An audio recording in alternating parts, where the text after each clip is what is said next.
All right, cool. We've started. Okay, welcome. Anyway, what were you saying? I've posted a few controversial hands. I've obviously had some controversial moments on stream. Um, but people have been super positive. Like people are answering each other back in the chat, and they're like, if someone asks a question, like other people are answering before I get to, and like they're just, it feels like people are just enjoying watching. And I get a lot of people like not even chatting, and then sometimes I'm like, oh, you guys still there? Like I think you jumped into one of my streams, and people you were like, why is nobody chatting? And then people are commenting going, we're just enjoying watching. Yeah, they're just watching. That's lovely to see. And Yeah. when I first started Twitch, I got loads of people telling me it's like, yo, you got to be ready. People are going to be toxic. People are going to Yeah. be horrible. But I actually, in hindsight, think that it's more of a manifestation of who's streaming. I think you get to really set the energy of what you want your show to be, what you want your chat to be like, and people that are like you are kind of drawn to you. So I think that's probably why your chat's pretty chill and pretty laid back, is because you're a chill and laid back person. Whereas if you go into other people's chat, they can get pretty mean and pretty toxic. Yeah. And I feel like poker, for me, when I sort of came into this world, it was important for me to not, like, for my battle in poker for a long time was just my own ego. And it took me a while to even realize that before then battling it. And obviously that battle's never going to finish. But for me, if I had that ego when I first started doing Twitch, I think it would have been toxic. But now my attitude going into it is more, I'm playing poker. If you want to watch, great. If I play bad, like Yeah, that's funny, isn't it? Doesn't mean that I'm better or that's worse by playing Twitch. It's definitely something that I don't miss about playing live poker loads, is that energy of, if somebody plays bad, then not only do they get laughed at, but it's almost like the whole character gets judged. You know, Yeah, it's like you're a bad person that if guy you play the hand punted, badly. so that guy. Yeah. Well, So that's really interesting that you say, seems to me like it seems to me that like you don't have that element to you. I haven't felt judged, even though we have some pretty huge disagreements in poker.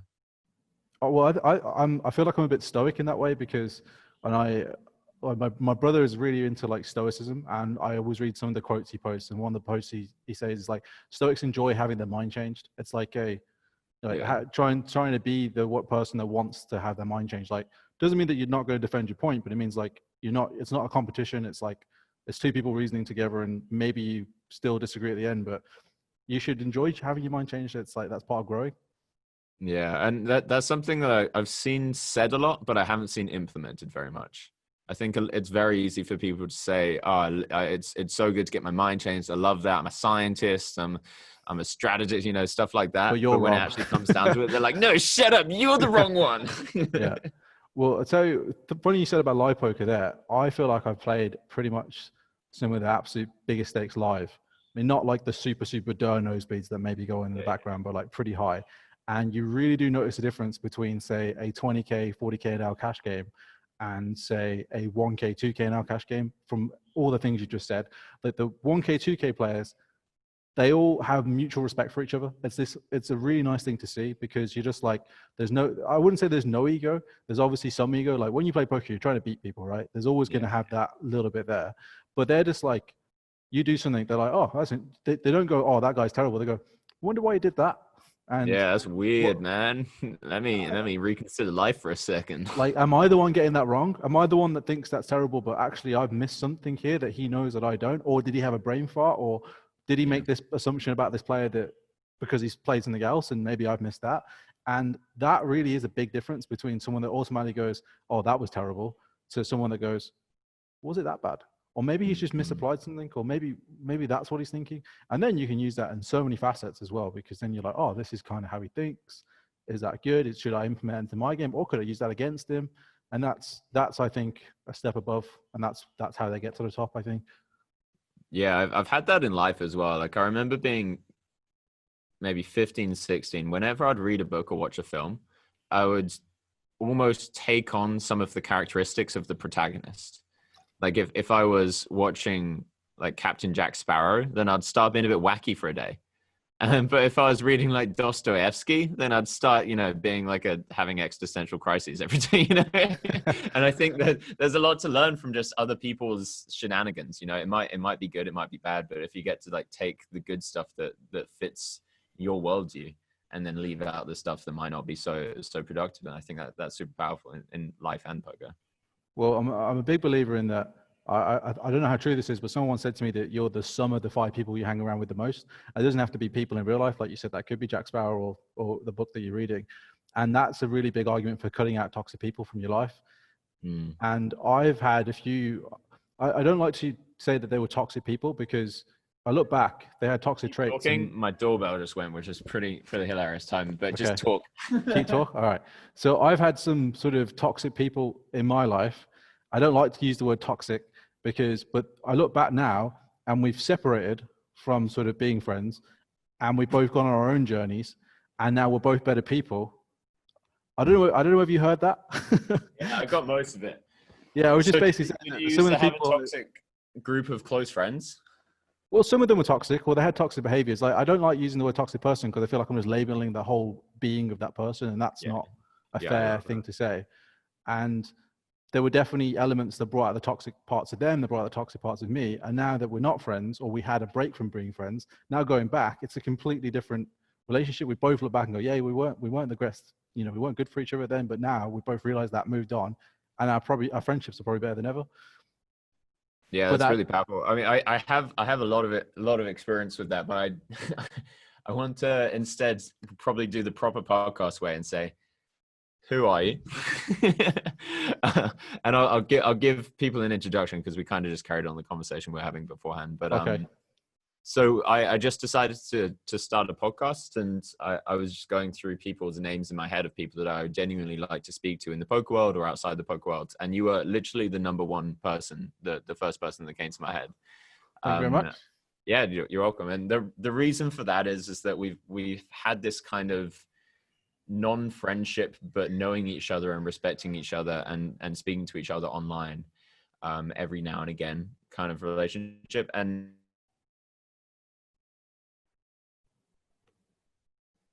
you've gone. I don't know if that's on my end or your end. I can hear you perfectly. You're back. So one of the most powerful things for me has been that we've disagreed on a lot, but you've never come across to me like somebody who's judgmental of that.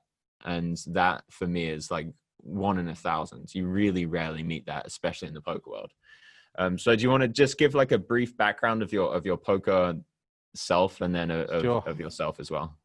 So I guess I started playing poker when I was very, very young. My mom and dad actually played for a living during like the 2004 like poker boom. No way.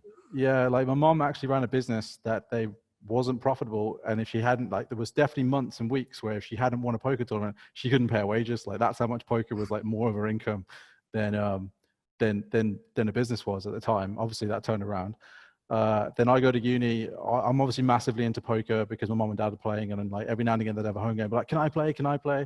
And then I go to uni, and I think I started going to casinos when I was like 16, 17 with a fake ID.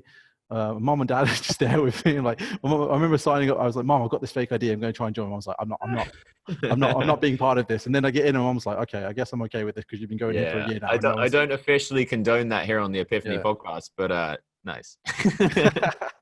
And then, but I was a huge fish. I was an absolute fish. I had no idea what I was doing, but I also knew that I was a fish. I think that's you go through it. Well, at least I did. I went through I knew I was a fish, and I was just enjoying it. And then when I went to university, that's where I think things kind of sort of step up, because I enjoyed playing poker. You meet more people that enjoy playing poker. You talk with people. I just remember, though, there was still a bit of toxicity around poker even then, because you get to go to home games and like people laugh at the fish, and they were laughing at me. Yeah. And you kind of resent that a little bit, and you kind of like, oh, I'm going to show you guys, and then the harder you try, it feels. Who's the cool player now? Take this up. Yeah, exactly. And then it feels like sometimes the harder you try with that, the worse you get. Yeah, no. I'm going to try and win this hand. So how did you get good at poker? I guess initially I did like training courses. I remember the first training course I joined was Poker VT, which was like the Danny Negreanu attempt at a training site. Yeah, and then I went away for a while, went back and forth from poker. I actually got a little bit better at poker through just general, I guess, logic and common sense. Started making money live, playing like local £50 tournaments. Eventually got a girlfriend that hated poker, so I sort of stopped playing for a while. And then she basically said to me or poker, and I would always have chosen her, but because she made me choose, it was like, whoa. Like, nah, dude, as soon as they say that, they've shot themselves in the foot. it was that weird kind of like, I never even would have thought this was a choice, but now you've actually put this in front of me. It's a different kettle of fish. And then I remember this is a funny story. It was my 21st birthday, just after I graduated from uni. And I had like loads of poker friends. I had like family friends as well. So my 21st birthday, obviously a big deal. I had a huge family party, cousins, aunts, uncles, my girlfriend's family. It was really cool. But then my poker friends at the local casino, they let me run like a £50 tournament where I got to design the structure. So it was basically like a GKPT for £50, but like turbo towards the end, just because like I wanted to have a good tournament. I wanted all my poker friends to come because they're not going to necessarily come to a big family party. And I said to my girlfriend at the time, I was like, "Oh, you could come. I'll pay you into the tournament.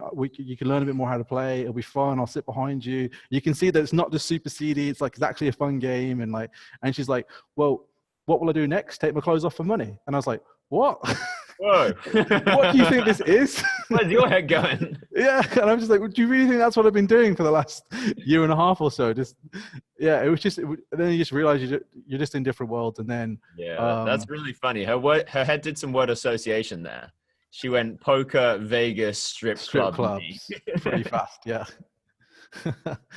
I think a lot of people have that though, which is weird because obviously when you're in the world, you see it from the way you see it. You don't realize how other people see it. So it's kind of interesting to see that sometimes. Yeah. And then kind of did real jobs for a while. Started at the bottom. Well, I don't want to say the word bottom because obviously people doing this job doesn't mean they're at the bottom, but like minimum wage work, and then moved on to like 18, 20K salary jobs, which were like basically sales and marketing. Moved back to Birmingham, tried to live in London, but it was just too expensive. Dude, you like 50? What's going on? I've had a lot of jobs. And then I finally got a good job where it was like a 40K package as a graduate consultant. And then I thought, yes, finally, I've done it. I've got a good job. Like everyone that worked there either went to Oxford or Cambridge, and then there was me because I passed some tests.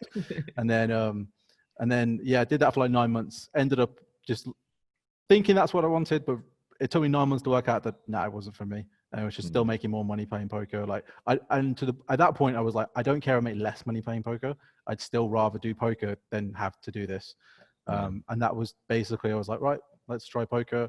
There was a coach called Dintyo. I think he used to do card runners, and he basically gave me like my first few hours when I was like, right, I think I'm pretty good live, but I don't really know what I'm doing online. And he was like, no, you're fine. And I was like, okay, I'm fine. And then great coach. Yeah, and then broke even for like a month. Then I was like, right, I got this now. Played some 100 Zoom. I think I made like 10K in my 100 Zoom, where I was like, right, I'm really going to make money here now. Yeah. That was when you got right back on stars though. So it was a bit easier. Those days. Yeah. and then it was like back and forth a little bit, and then ended up going to Thailand, got coaching from, BitB Cash? I recognize it. They're like Pads as stable as BitB. Yeah. Cash branch now. And the guy that runs that started his own stable that then became BitB Cash, and I was his first ever student. A guy called Donald Ray. What's the screening? D7101SD or something like that. Yeah. It's good. And then grinded with him in Thailand, ran really good, made like 45K in like 3 months playing Tuna Zoom, flew my parents out to Thailand, then went on a huge downswing, ended up leaving that, then played on some apps, won like 30 bags on apps, and then dusted 100K back, and I'm in a huge hole. Then got arrested in Thailand, then went back home, and I was really depressed because I was like, whoa, don't have talent anymore, don't have money anymore, I'm in a massive hole, so I can't make money. Then ended up going back to Thailand, and then just like put my head down. I was like, right. And that's, to be fair, that after that kind of arrest and deal with life, it was like, right, I need to get rid of some toxic people in my life. I need to, because I was just so content with making $3,000 a month in Thailand, where I could live off like less than $1,000 and then just have change and then just like have a great time. And then I had my ambition was just massively quelled, if that's the right way to put it, because my friends were content and I was like, yeah, we're having a great time. Like, why would I need to do more than this? But then once I sort of got away from that, I was like, right, you can make some serious money at this game if you put your head down. And then it was, how do I do that? I guess you can do it in two ways. You can either do it yourself, or you can, I guess, horizontally integrate, where you like help other people do it and take a piece of them as well. And that was kind of what I did with a stable, where I became like their cash manager. I took a small piece because they bankrolled it as well. And then I spun from like 7K net worth to like 35K net worth. And then I started playing some live games again, getting higher and higher. And then I ran pretty good playing live. And then I got better deals and I bought more in action. And then just like basically for the last year and a half, just played that. And then I made like about £1.2 million playing live, some of the high stakes games, just grinding really hard. Congratulations. Thank you very much. Yeah. Obviously there was ups and downs of that, but there was a lot of like epiphany moments, for want of a better word. Yeah, there aren't better words, don't worry. You found the best. Maybe 77 of them. But yeah, and that was pretty much gets me to the end of 2019. And then I was in the Aussie Millions, flew my parents over to the Aussie Millions. My dad shipped the PLO tournament at the Aussie Millions. Congratulations, him. What a boss. Ginge himself. and then yeah, came to Thailand, then COVID kicked off, and then I just escaped to Samui. So now I live in Samui. And then my friends have always been like, why don't you do Twitch? And I'm like, well, I guess why not? Because now, without trying to sound arrogant, firing to Zoom, the money doesn't really make that much of a difference to me, but it is still a very hard stake. So I kind of wanted to make sure I was taking it seriously. And that having people watch me play means I'm going to take it seriously. And that kind of helps me. I kind of feel like a little bit of weakness that I have to admit that it helps me, but because I wish I didn't need that. But it definitely helped me at the start. Take it more serious rather than just going, oh, I've got second set, I should go broke. Yeah, you don't go broke with the second. That's not in these Twitch streets. We can actually go over that hand later, actually, when we start talking about GTO stuff, because I love it. So yeah, that was a lot of stories into a very short space of time. I don't know which way to go, but do you want to start with what happened when you got arrested? Sure. I guess I'll give you like the bare bones of it, and if anyone wants to watch the detailed version, they can watch the YouTube clip I posted about it. But essentially, playing poker in Thailand, a friend of mine that I actually went to school with, that I then met up with in Bangkok, is teaching English in Bangkok, and his girlfriend is, for want of a better word, crazy. And she barged into our apartment, and she's just like, "Where is he?" And we're just like, "Who?" And she's like, "Oh." And then I know he's here. And basically, he'd had an argument with her. And she actually gets super violent when she has arguments. It's kind of crazy because she's literally like cut up his passport before so that he couldn't leave the country and leave her. And like to the point where, and I've like dated someone like that before. Terrifying. Yeah. And like, I remember one story he told me where she has like a bag with like a metal chain, and she's in the car park of their condo, and she's just whipping him across the face with this metal chain because she's like angry at him. And like, it's like it's proper abuse, man. And then he's just tried to like push her away. And then as soon as he potentially becomes physical with her, there's like people coming over to him like, no, you can't like, yeah, don't touch a girl. Yeah, you can't defend yourself here. This is yeah. So and obviously you're in Thailand as well. She's Thai. It's always going to be Thai people first, and rightly so. But at the same time, it's like, it's a horrible spot for him, because if she just says to the police that he does something to her, then it's just over for him. Really. Over. So she's looking for him. He's ran off. She thinks that he's at our place. He's not. She leaves in a huff. Half an hour later, the door knocks. We just shout, "Come in," because the door's open, and everyone that comes around just knows the door's open. Eventually it knocks again, and then I go and answer the door, and then all I see is like the condo owner is this like elderly Indian man, and then 4 policemen, and you can just see their guns just like holstered to their sides, and I'm just like, whoa. And then it's like, and they're like trying to peer in the door, and obviously, if I knew what was going on, I would have been able to deal with this really well. I'd been like, "You're not coming in without a warrant. End of story. Friend, you don't get rid of your weed." They're probably coming back, but they probably won't come back at that point. But just in case. You had weed in the apartment. Well, I didn't know that. Well, I guess I knew that subconsciously, but I don't smoke weed at all. Like I wouldn't. So it's not just the thing that comes to your head, like, yeah, exactly. Yeah, it's for me, it's like, I think they say they're here to investigate a disturbance, and the girl is super crazy and screamy. I was thinking she's probably just shouted her mouth off at her boyfriend down the corridor, to the point where someone has then called the police and said she sounds like she's potentially in trouble. So fair enough. And then like, you can come in and see that no one's here. We're not doing anything wrong. Like, take a look, do your worst. And they come in, and all of a sudden they're just going through all the drawers, and I'm like, what? And then I'm like, and then my friend, and then I realize, I'm like, oh no. And I'm just like, in that situation when I used to take drugs, I would have moments being like, oh wait, drugs are illegal. You don't even think that weed is illegal at any point, but until the police turn up, you're like, oh god. Oh yeah. Yeah. And then what's going on then? So they find my friend's like small bag of weed, very small bag. And then they're just like, got you. And then it's kind of like this weird standoff of like, they kind of stop looking. So you kind of feel, well, I'm saying this in hindsight now, but like they kind of stopped looking at this point, and really what they're like is, all right, we got them now. Give us some money and we'll leave you to it. Thanks for the. Okay. But we're trying to like figure out the best way at the time because we're just obviously just shit scared, and we're just like, what do we do now? And then the boyfriend of the girl, it like comes over because he's realized what's happened because she's screaming down the phone, hinting, "Ha, I've got your friends. I've called the police on them." And then so he knows that she did this, and then he turns up and he's like, "Oh my god, I'm so sorry."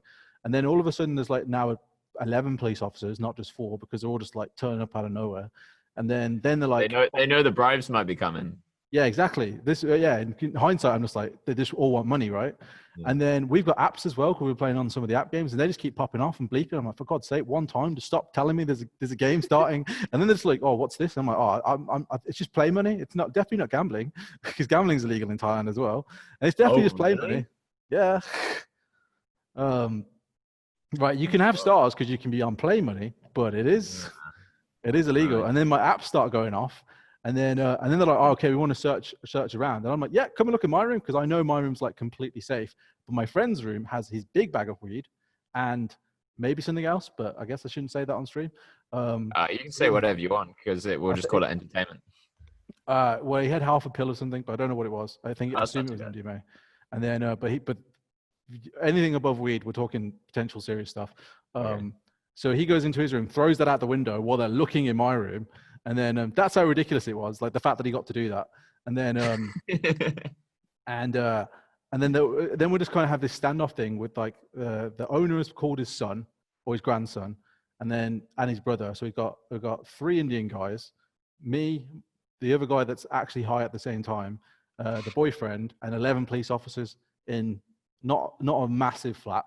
And we're all just kind of standing there, and they're like, all right, come with us to the station. And all I've read is, I'm Googling like what to do in this situation. And then there's this young police officer.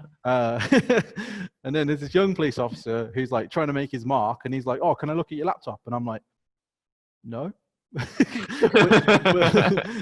I literally was just playing stars. But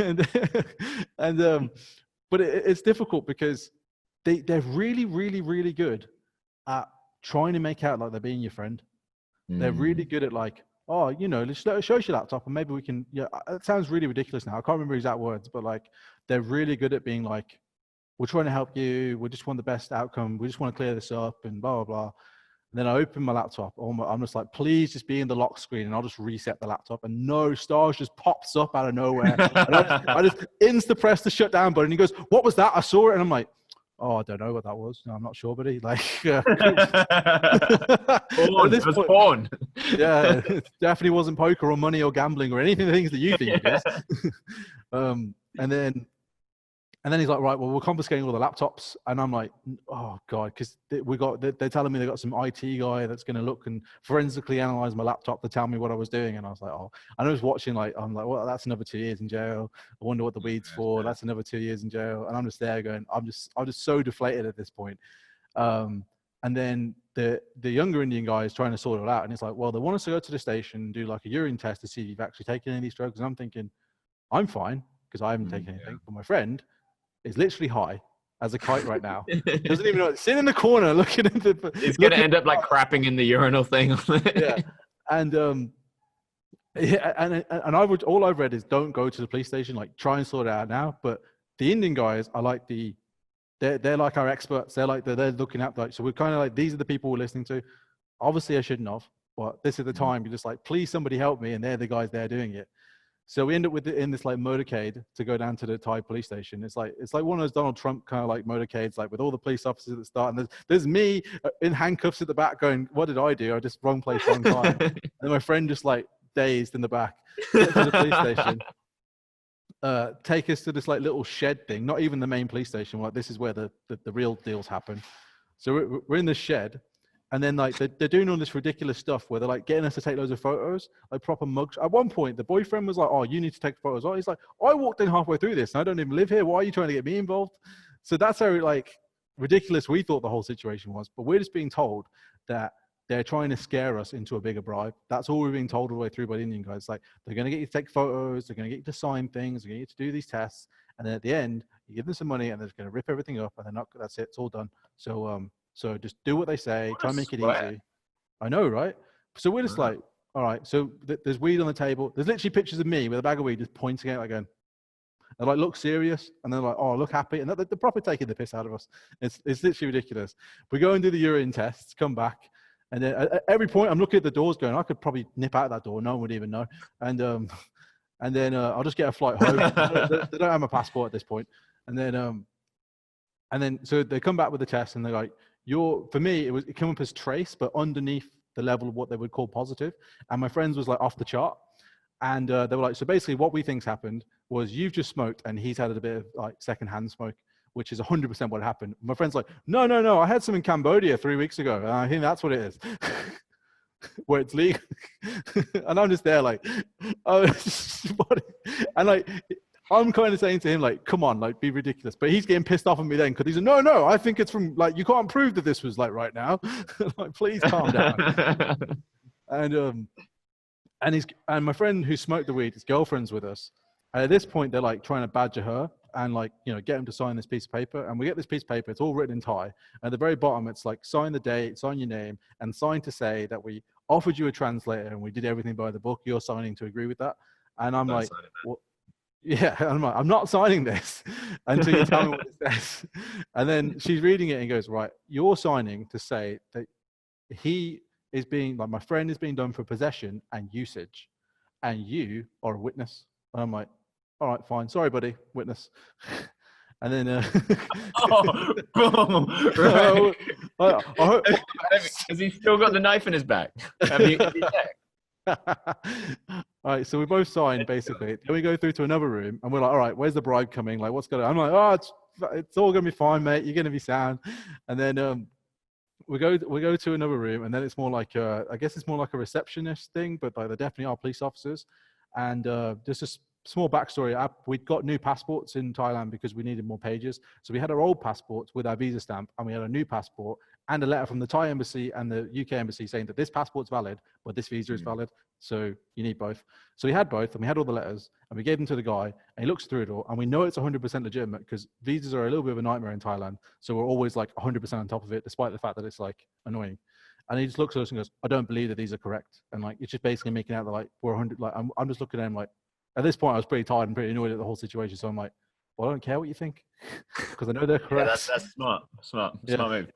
Yeah, be a dick to the guy that's like got power over my life right now. Yeah, super smart. And then he takes it. Then we're going into another room. And at this point, the Indian guy's like, right, you're gonna have to play the elephant game. I was like, what's the elephant game? He's like, well, you got to do this when they're offering you money. So you're like, oh, that's a bit too high. And then try to get the bribe down. This is the elephant game apparently in India. And then so we take it to another room, and then we get our phones taken off us, but we get to keep our wallets. So we're like, oh, here we go. And then we get the laces out of our shorts taken out. I assume that's like a precaution for jail, maybe. And then we go into a cell.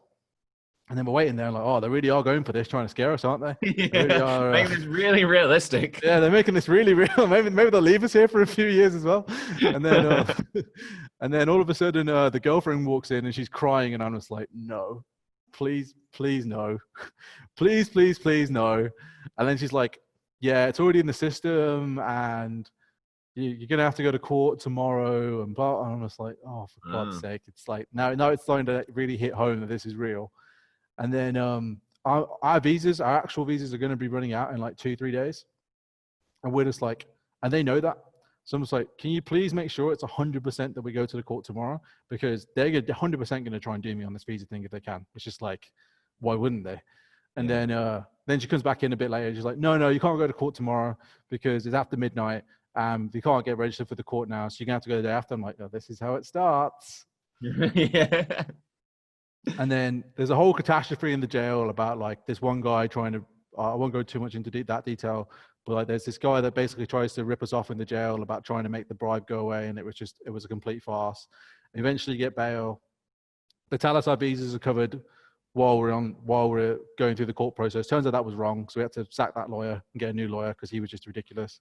And then it was just a nightmare of going like, the Bangkok traffic's horrendous. It's like literally an hour to go anywhere. And we had to like, go to the court to collect our passport, request to get our passports so that we can go to the immigration to request to stay in the country where I actually didn't want to be, just so I could go to court to potentially go to jail when I didn't want to be in the country anyway, to have permission to do that. Go to the immigration to then get that. And then they were like, okay, you had to stay at immigration all day, but they didn't know what they were doing. So like, we'll give you a 2-week consideration visa, even though we had this letter from the court to say to give us like 60 days or whatever.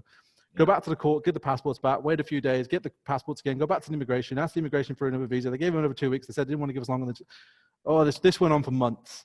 Ended up finally going so you're in Thailand thinking that, are you playing poker at this time? Are you like living in the jail, or are you living in your flat? We're on bail, so we're out of jail. So we're in the flat, but the flat's finished. Me and my friend have moved in together, but then he got sick of me, so then he moved in with his girlfriend, and then went to live in. It was a pretty stressful time, just because we're not at each other's throats per se, but we're a bit like, he blames me, I blame him. It wasn't fun. Like, obviously now looking back, we're both like immature, and we're both obviously partially to blame. Like, we're both just upset at the situation, and blah blah blah. I remember one story that really sticks in my mind was we were staying in an apartment together, and his girlfriend has a car, so she was driving us around everywhere, and I was moving like my office chair around, which is really annoying, obviously. But then when we moved apartments, I wanted to bring it so I could still play poker. And then I was like, you know what? I'm just going to leave my office chair because that's just too much hassle to move around.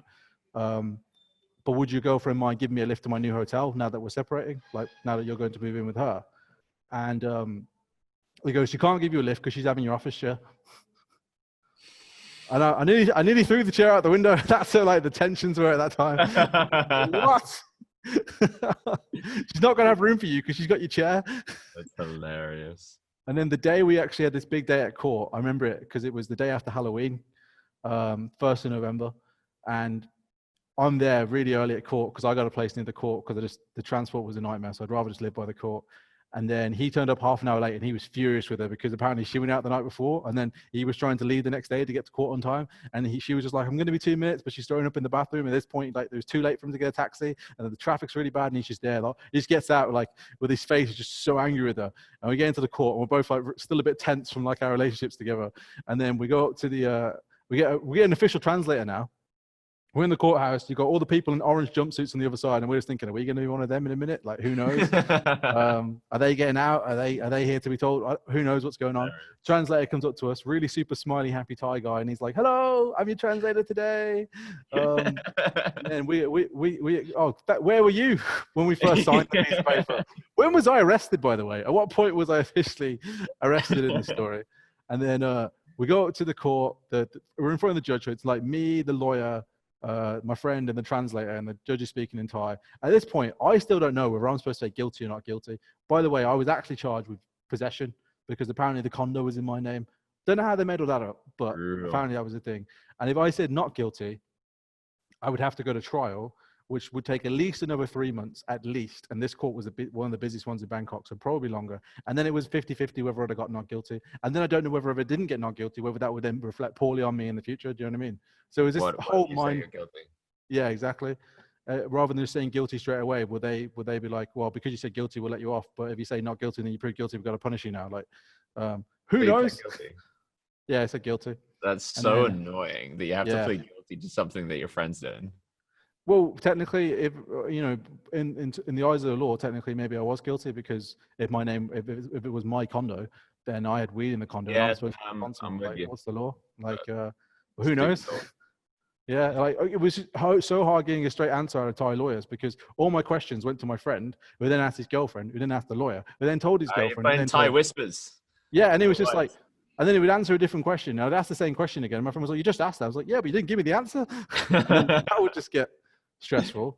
But then the best bit is we're there. So I've said guilty, and the translator just looks at me, smiles, and goes, "Okay." So the court will sentence you to 30 days in jail. And I was like, "What?" But because you said guilty, I was like, "Okay, you can only go into jail for 15 days." And I'm like, and he's just smiling at me like he's giving me like the best in the world. Congratulations. Goes, you can only 15 days. But that's actually like an anti-slur rule. That's quite nice. And then he's like, "But if you pay the fine today," and I'm like, "You can have all of my money of $55 or like 2,500 baht. The court will show mercy, and you can go home."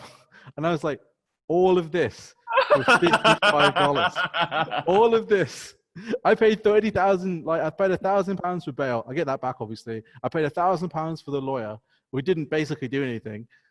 Oh my! I paid so much money for like the visas. Oh my Man, that god, core system's not efficient enough. They could have squeezed so much more out of you. They mate! they need They'd to they need to got my do net some worth. background research. Yeah, yeah. That's what they're doing, like Finland, right? If you get a speeding ticket in Finland, it's like a percentage of your salary, I think, as opposed to That's just like a flat hilarious. fee. I've got my own actually pretty similar story, which I won't tell now, about getting arrested in America. And when when I'm doing and it was with drugs as well, and I didn't even do drugs at that point. But now whenever I'm Nor did going I. to security, I don't do any drugs now. Now whenever I'm going through security, or even if I just hear a cop car go past me on the street, Just get I get this nervous. anxiety of like, oh, I don't want to be arrested. Yeah. Do you have that? With Thai police for sure. With Thai police, I have this like we get pulled over sometimes in Thailand just driving on a bike because they changed the law to say that you can't drive with a UK license. You need like an international or a Thai license. So it's a quick fix for them to just pull you over and charge you 400 baht if you don't have the right license. And I just know they're looking for stuff. So when I remember I got pulled over on the back of my friend's motorbike, obviously another one is helmet, but I'm always wearing my helmet. And they're just like, I'm just looking away from them, just staring down because I just don't want to like. Yeah. I know they're looking for something, and I just don't want to engage. And the one guy's like, "Oh, come on, smile," and I'm like, just, just let me be and leave me alone because I just don't want to like whatever you want. Like, just don't make it worse. Like, because they just have this, they can just abuse their power. I guess that's the only way to put it, really. Yeah, that is somebody trying to get thin value. It's pretty crazy. It sounds like the Thai police system's more just like they're just trying to get small amounts of profit wherever they can. I mean, there's obviously good police officers and bad police officers, and there's obviously good cultures and bad cultures all over the place. I feel like maybe if you're on the islands, they're a little bit more laid back with stuff. Like nobody wears a helmet on Koh Samui. Whereas if you're in Pattaya, like if you don't wear a helmet, you're getting charged 400 baht every time a policeman sees you. And maybe the policeman pockets that, maybe he doesn't. But So why are you choosing to live in Thailand then if you're grinding and it terrifies you? well, it doesn't terrify me that much, and I don't like my interaction with the police. I've probably just named like the only one, and I've maybe interacted with the police other than like maybe being stopped once for a seatbelt and once for which wasn't even my seatbelt. And they just have checkpoints where you just drive past and they're just like, where are you going? And that's it, move on.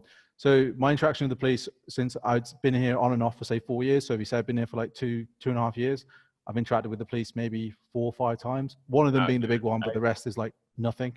I feel you. All right. So the chat's asking for it now. I think it's time. Okay. So I've heard you've been talking some shit about the Epiphany 77 stream out there on the Gingepoker stream. I've talked shit about your stream? No way. Maybe not about the stream, but I've heard you've been talking shit about the grassroots movement that's been sweeping the world by storm, saying, hey, you, the system, fuck you. We're not going to listen to what you guys are saying because we think the system is corrupt. The system is crazy. We don't think you're talking the truth. We're going to speak truth to power. And you're like, no, I'm going to try and suppress the movement of good people with good souls with my arguments of why GTO is the truth. And I haven't actually heard the argument, so I'll be curious to hear what you So I'm not really. So you've kind of painted me as like this suppressor, but I'm not quite going to suppress you. I'm more going to reframe it as opposed to Beautiful. I think that's a better way of putting it. So for me, so I studied economics at uni, and GTO was I got a third in my degree, but my only thing that I was any good at was game theory. And that was the only thing I got a first in. And I did my dissertation on poker, like game theory of 4-card poker, which is like a really bias simplified. presents itself, boys. Here we go. So I guess the best way to start this is, what does GTO mean? So for me, GTO means game theory optimal, and game theory optimal means the most optimal way to make the most money, which is essentially what you're trying to do when you say fuck GTO. But for me, that doesn't sound right because, okay, so I'm trying to think of the best way to explain this. So let's take a simple game like rock, paper, scissors. You could say that the GTO solution to rock, paper, scissors is to throw rock, paper, scissors each, 33% each, right? That's never going to lose in the long term. Mm-hmm. But if you play someone that only plays rock, then that's not going to make as much money as if you only throw paper. Mm-hmm. Right. So if you're playing someone that only plays rock, you should always, your GTO, it's not that GTO is to play rock, paper, scissors, three, a third of the time each. Your GTO solution versus someone that only plays rock is to play paper 100% of the time. That is GTO. That is going to make the most money. If he then counters that, and then you then counter that, and then he then counters that again, and we go back and forth and back and forth and back and forth, eventually we'll both should get to the final point, which is what's known as the Nash equilibrium, where you're both doing 1/3, 1/3, 1/3. And in most spots in poker, we haven't got there yet. Does that make sense? You're frozen. Can you hear me? I'm just seeing you staring. Oh, yeah, you're back. No, I can't hear you though. I'm with you. I think no. So I got to when you're saying that he would then exploit and you would then exploit and he would then exploit. Sure. I think at that point God had enough and it was like, stop this, smite this man. Shut him up. He's speaking too much sense. So yeah. So if you're playing rock paper scissors against someone and you know exactly what the strategy is, which obviously is an assumption already, and then you try to beat him, and then he knows your strategy, he tries to beat you, and then vice versa. Eventually, you'll get to the Nash equilibrium, which is what I think you mean when you say GTO, but that is like GTO's final form, and we're not there yet. Yeah, so I disagree with the way that you're framing it for sure. Okay. So I don't think that you can just redefine GTO to mean like the perfect strategy given all of these 100 different variables, because game theory is only really applicable when you understand what the variables are. But when you take into account something as undefinable as human psychology, I don't think that GTO is the right principle to be looking at, like the right lens to be looking through, because human psychology is such a huge part of poker. You can't then say, okay, well, this is going to be quantified in this way, so my GTO strategy is going to be this. At this point, it's got so past the point of logic being able to comprehend it that we can only look to something like intuition to be able to try and find an optimal strategy, and it's never going to be optimal. There's never going to be an optimal strategy. So what's the point in calling it game theory optimal if we're not using game theory and we're not trying to optimize it? You know, we're trying to get close to optimal, but we're not trying to get close to game theory optimal. So to me, it doesn't seem like you're actually using the correct definition of game theory optimal. You know, if I'm doing rock, paper, scissors, the game theory optimal strategy is to do 33%, 33%, 33%. You can then exploit, judging, okay, this person's only throwing rock.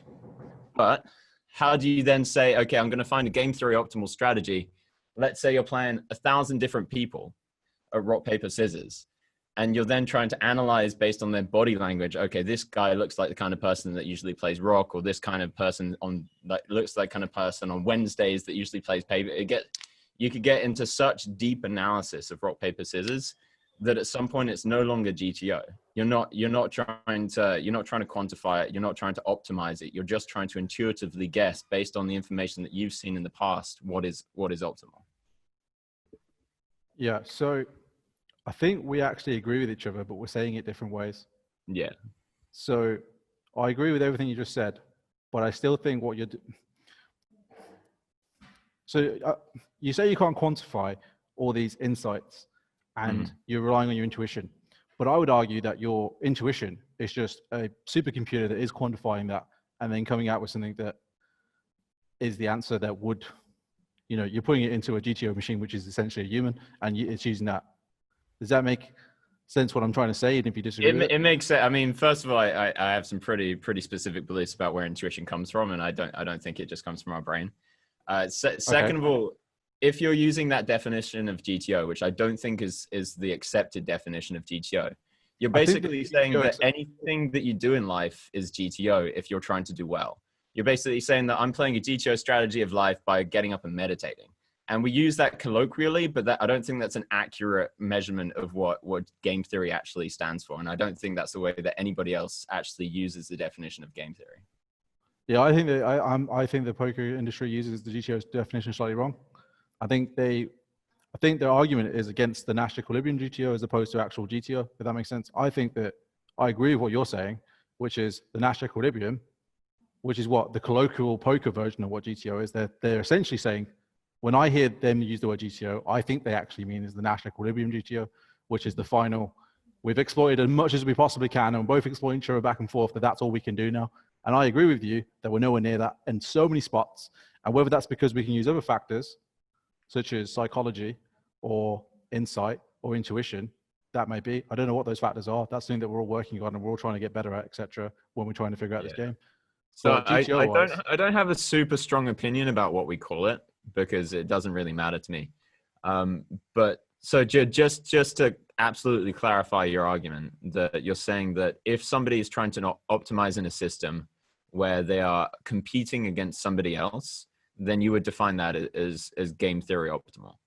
No, can you re-say that? So you're saying that if two people are in a system, whether that's within life where they're competing or whether that's in rock, paper, scissors or in poker, and one person is trying to optimize their strategy versus the other person in a zero-sum game, then you're saying that whatever that optimization is, if they're trying to exploit the other person or whether they're trying to create an unexploitable strategy, whatever that is, you're just calling it all game theory under this umbrella of game theory. No. There's a few different nuances to what you just said, I think. So GTO does not mean unexploitable. That's what the Nash equilibrium would be. I'm saying that GTO is the most optimal, is making the most, in poker, it's the most money. In life, we might be measuring it by a different variable.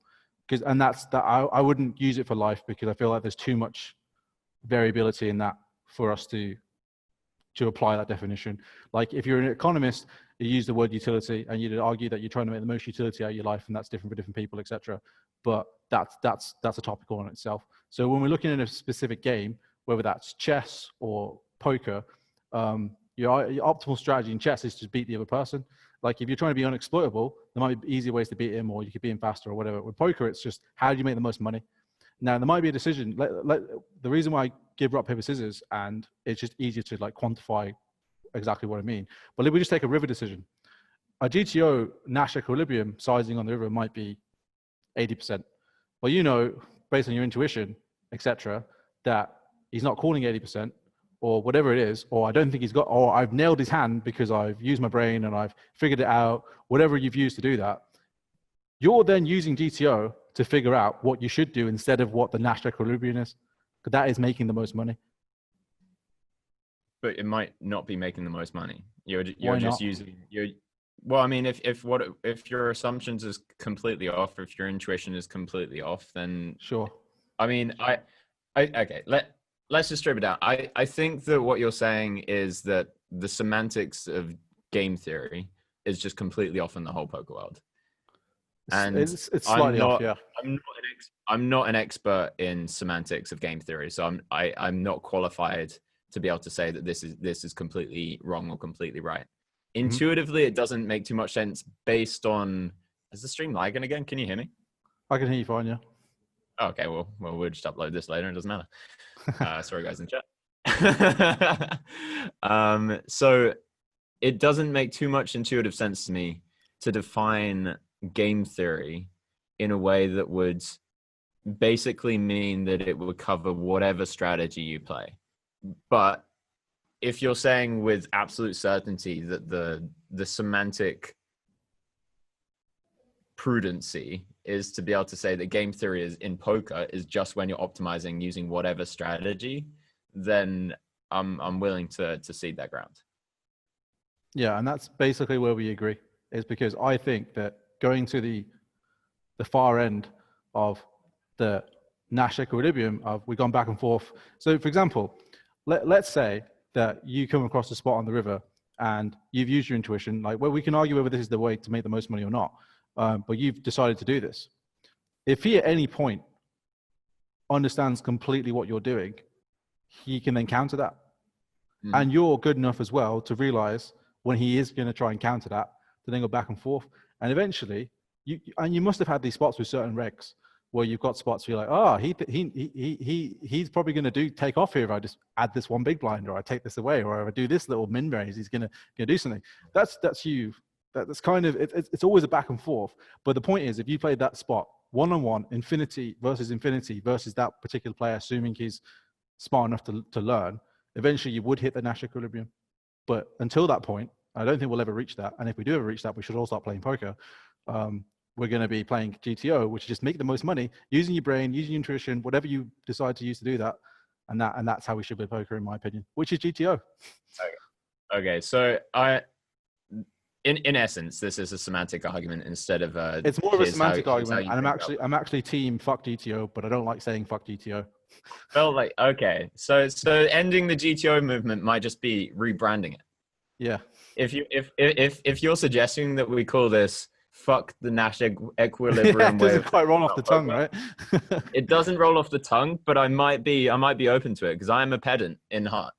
When it comes to the English language, I do value pedantry. I think it can lead to specificity in some circumstances. So I'm completely opening to a complete rebranding. So when you're, sorry guys, that's lagging, by the way, just watch on YouTube later. So when you're pro streamer, when you're thinking about poker, do you when you're looking at the poker world, do you see the two different camps of the ways of thinking? And this is the way I see it, between what I've called the game theory people and the side that's more like intuitive and exploitative. Do you see that, they're going to the Nash equilibrium and then exploiting, and I'm just trying to go straight to the answer without even bothering to go there? No, I think that what happens is, I don't want to give you any discredit. I feel like it's impossible to just go there, because you have to have some sort of like fundamental understanding of where to start, if that makes sense. Like, just before we go into that argument, because I've heard it quite a few times, what I would always counter is, how do you think that people used to win back in the day, when before Pio Solver had told anyone, before people even knew that Nash equilibrium was a thing post-flop?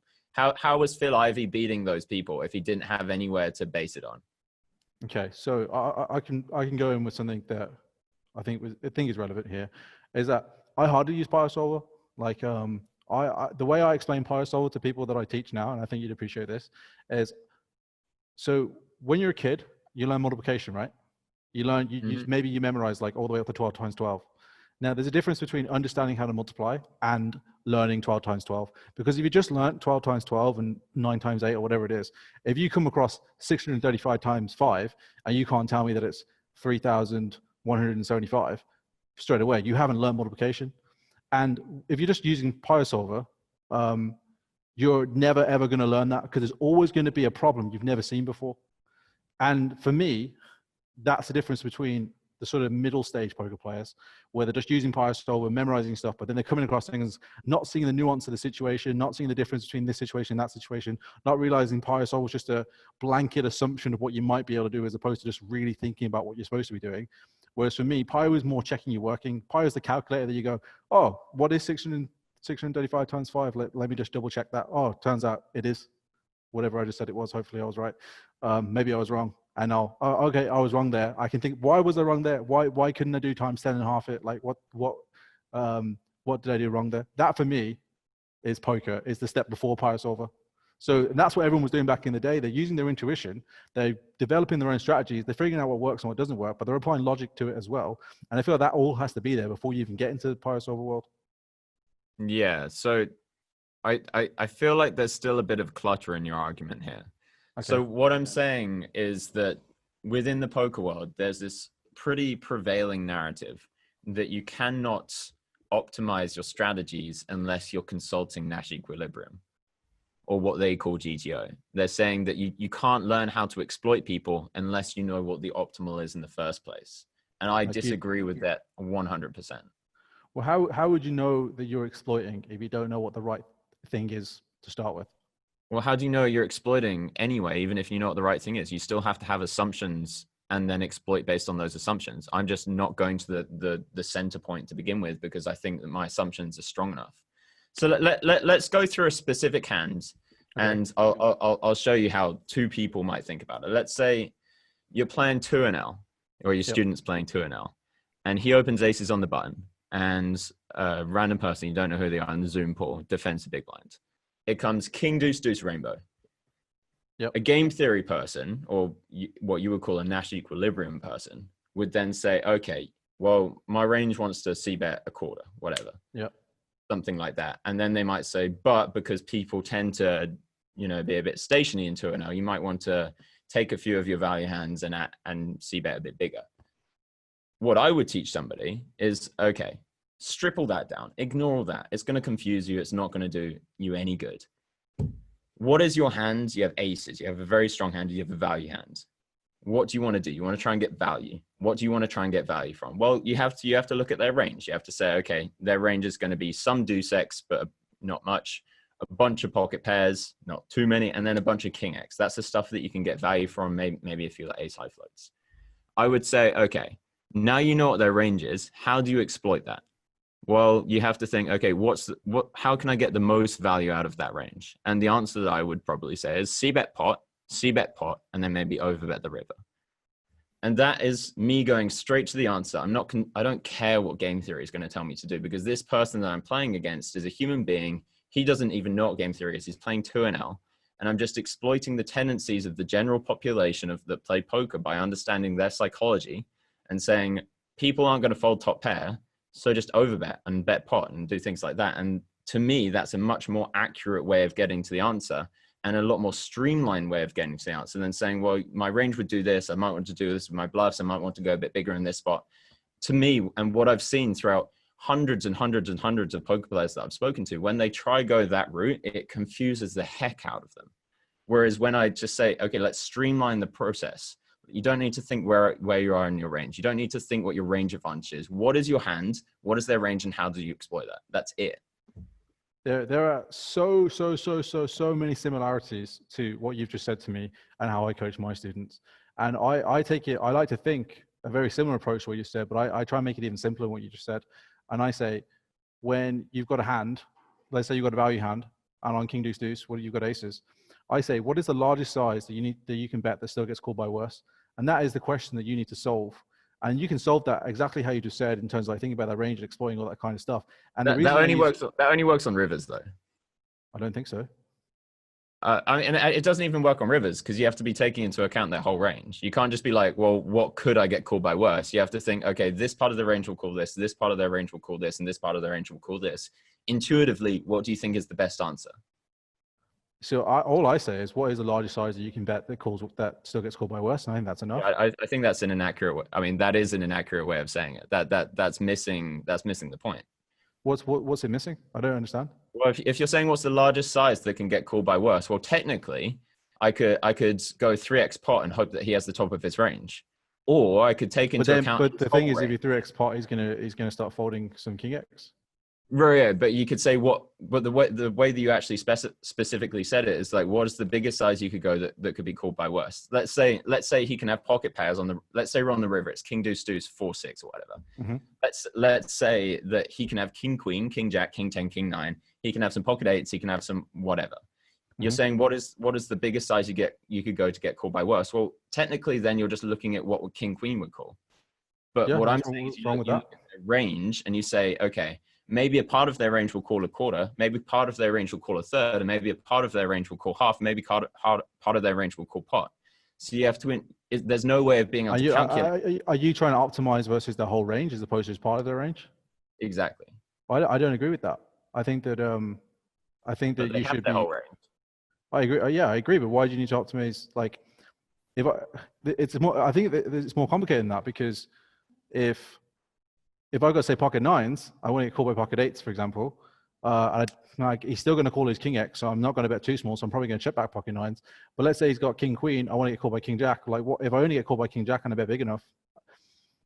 I need to really think about this a bit more deeper. I think you're off on this one. I think you're really off on it. Like, you have to look at the situation how it is. They have their whole range, and let's say you're in the middle of that range. Well, you have to now think, okay, if I bet, am I going to get called by worse? Am I always going to get called by better?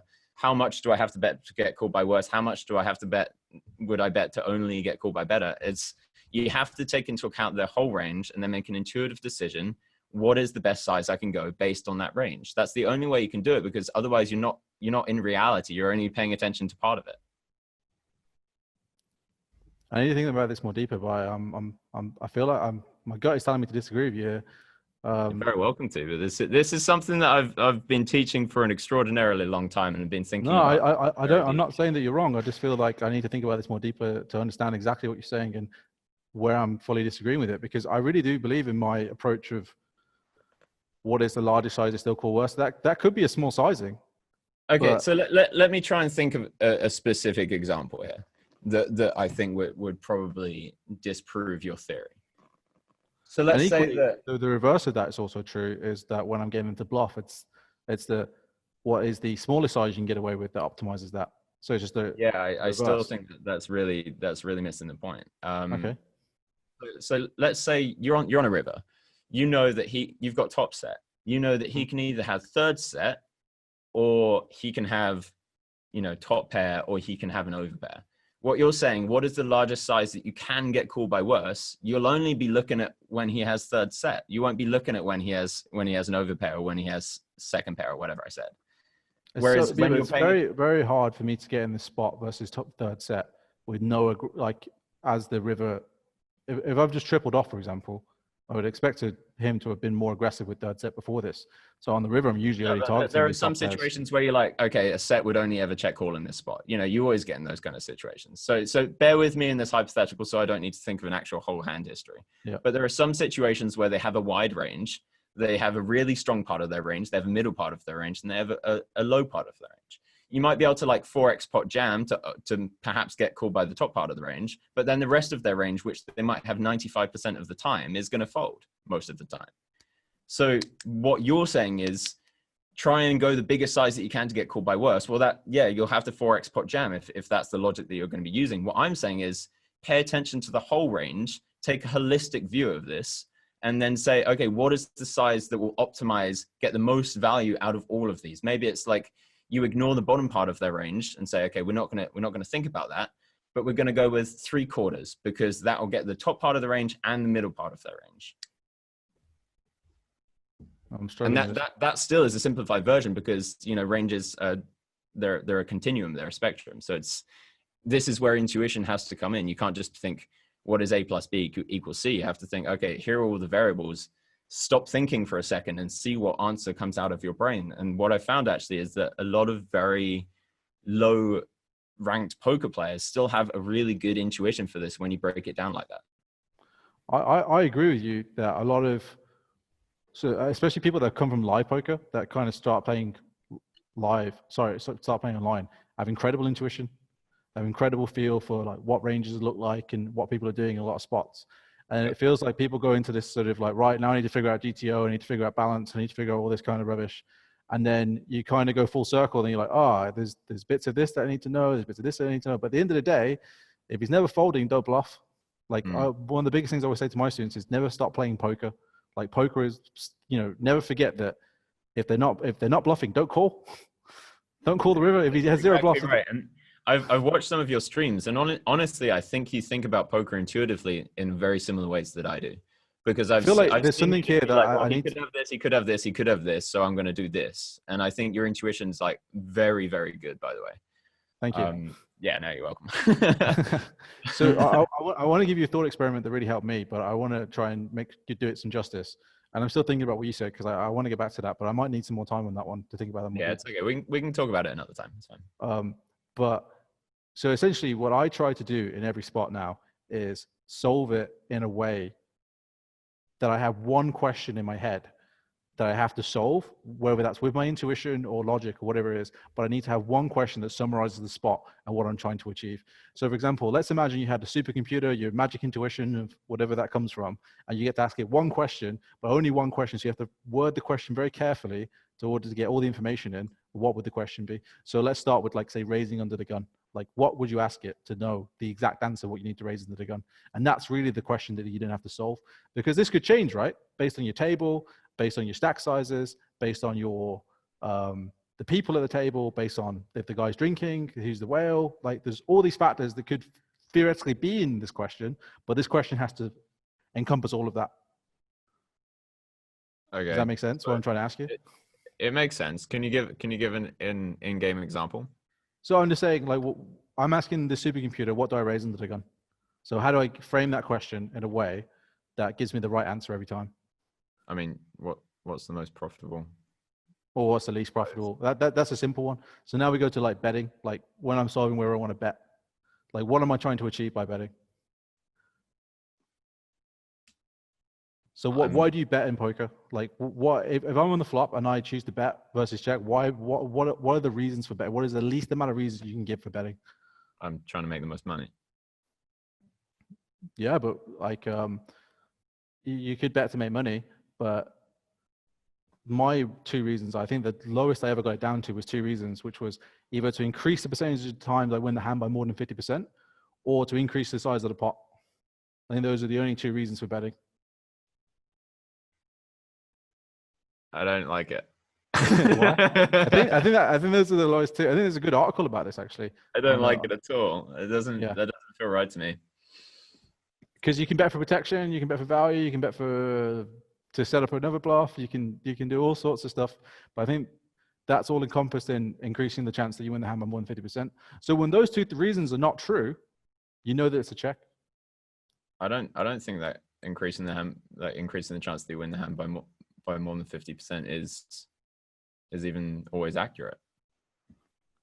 You know, you might be betting to only win the hand like a smaller percentage of the time, but it's a spot where let me think how to phrase this. Yeah, but the second reason was to increase the pot for when you win. Increase the pot for when you win. But okay, so if you're choosing to bluff a bigger size, then you're going to be decreasing the chance that you're going to be winning the pot, and you're not going to be increasing the size of the pot for when you win. But you might choose to bluff a bigger size. If you're choosing to bluff, no, sorry, you're increasing. Yeah, okay, no, I'm with you on that. It's such an unintuitive way of thinking about it.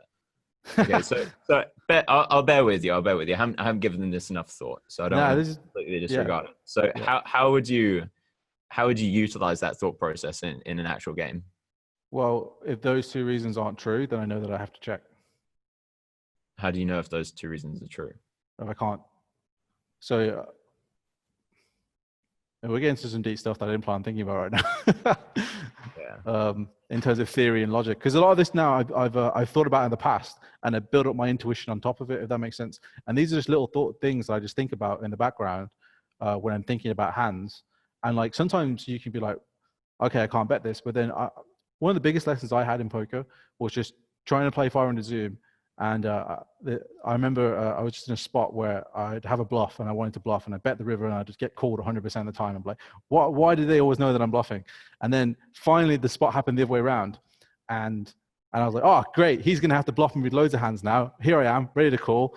And then he goes, 3x pot. And I'm like, shit. I wasn't expecting that. I can't call 3x pot. But then I was like, oh, no, I could use this 3x pot thing. And then I go back to my thing. I was like, so a normal size bet doesn't really help me here, because I'm not going to win the hand at least 50% of the time. But if I could just break the reality that I couldn't bet over the size of the pot, and all of a sudden all these new things are available to me. And like that kind of helps strengthen me knowing when to do these certain things. And there's loads of little nuances, obviously, that we could go into, but I didn't expect to be thinking this deep about poker theory. No, it's fine. So the two questions that you suggested might be correct, and honestly, my brain's just not computing it. Maybe it is, but I think to get to those two questions, you still need to be doing the exact same intuitive analysis that I've been talking about. Yeah, I agree. It's just different ways of getting to this sort of the same space. Yeah. And I think that the same things that me and you do, we're both obviously thinking very deeply about these kind of things, whether it's in your way or my way.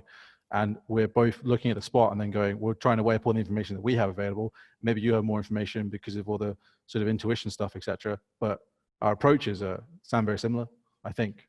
They do sound similar, as long as you're not saying this is what is like Nash equilibrium game theory optimal, and now let's try and exploit that based on some no locking tendencies. Then I'm with you. We're thinking. I haven't touched Pio properly for years.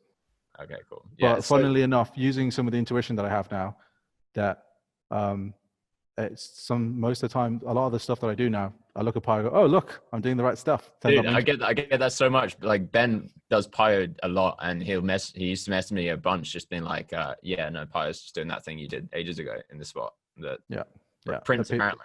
Well, it turns out you can lead here. Oh, weird that, because I was thinking about his range and how a lead would be pretty sick against it. The problem with Pio creativity, and I do think that Pio is powerful in a sense that it gives me a lot of food for thought. But I think when people heavily rely on it to get their game out of that, it it really takes away the nuance of the game, because I mean, there's a bunch of reasons, but one of the reasons is that Pio needs to balance. You know, it's never going to come up with a strategy that isn't balanced. But there are going to be some spots, like if you have kings on king deuce deuce, where the only hand that's best to like min bet c bet is pocket kings. You know, for instance, because of the blocker effects, etc. But Pio is never going to tell you that. It's never, ever, ever going to tell you that. And well, actually, you just gave me another thought bubble. If you don't mind me running away a sec, please. Is so one of the biggest breakthroughs I had, which was just literally going back to the very, very basics of literally EV and equity, and like understanding how their relationships together. And I think that when you realize all Pio is trying to do is generate EV and the maximum amount of EV, and to calculate that, it uses equity. So it figures out ranges and boards and range versus range, and then it uses that as a function to then generate the highest EV. That sounds really complicated, but you can really tell the difference, in my opinion, between EV players and equity players. And I can give you a really good example of that. And that is, let's say we're button versus big blind. And I see this a lot live. You see a lot of old school live players, and they're very much equity players as opposed to EV players. And I think EV players are the true winners, like Linuses and all the end bosses are all EV players.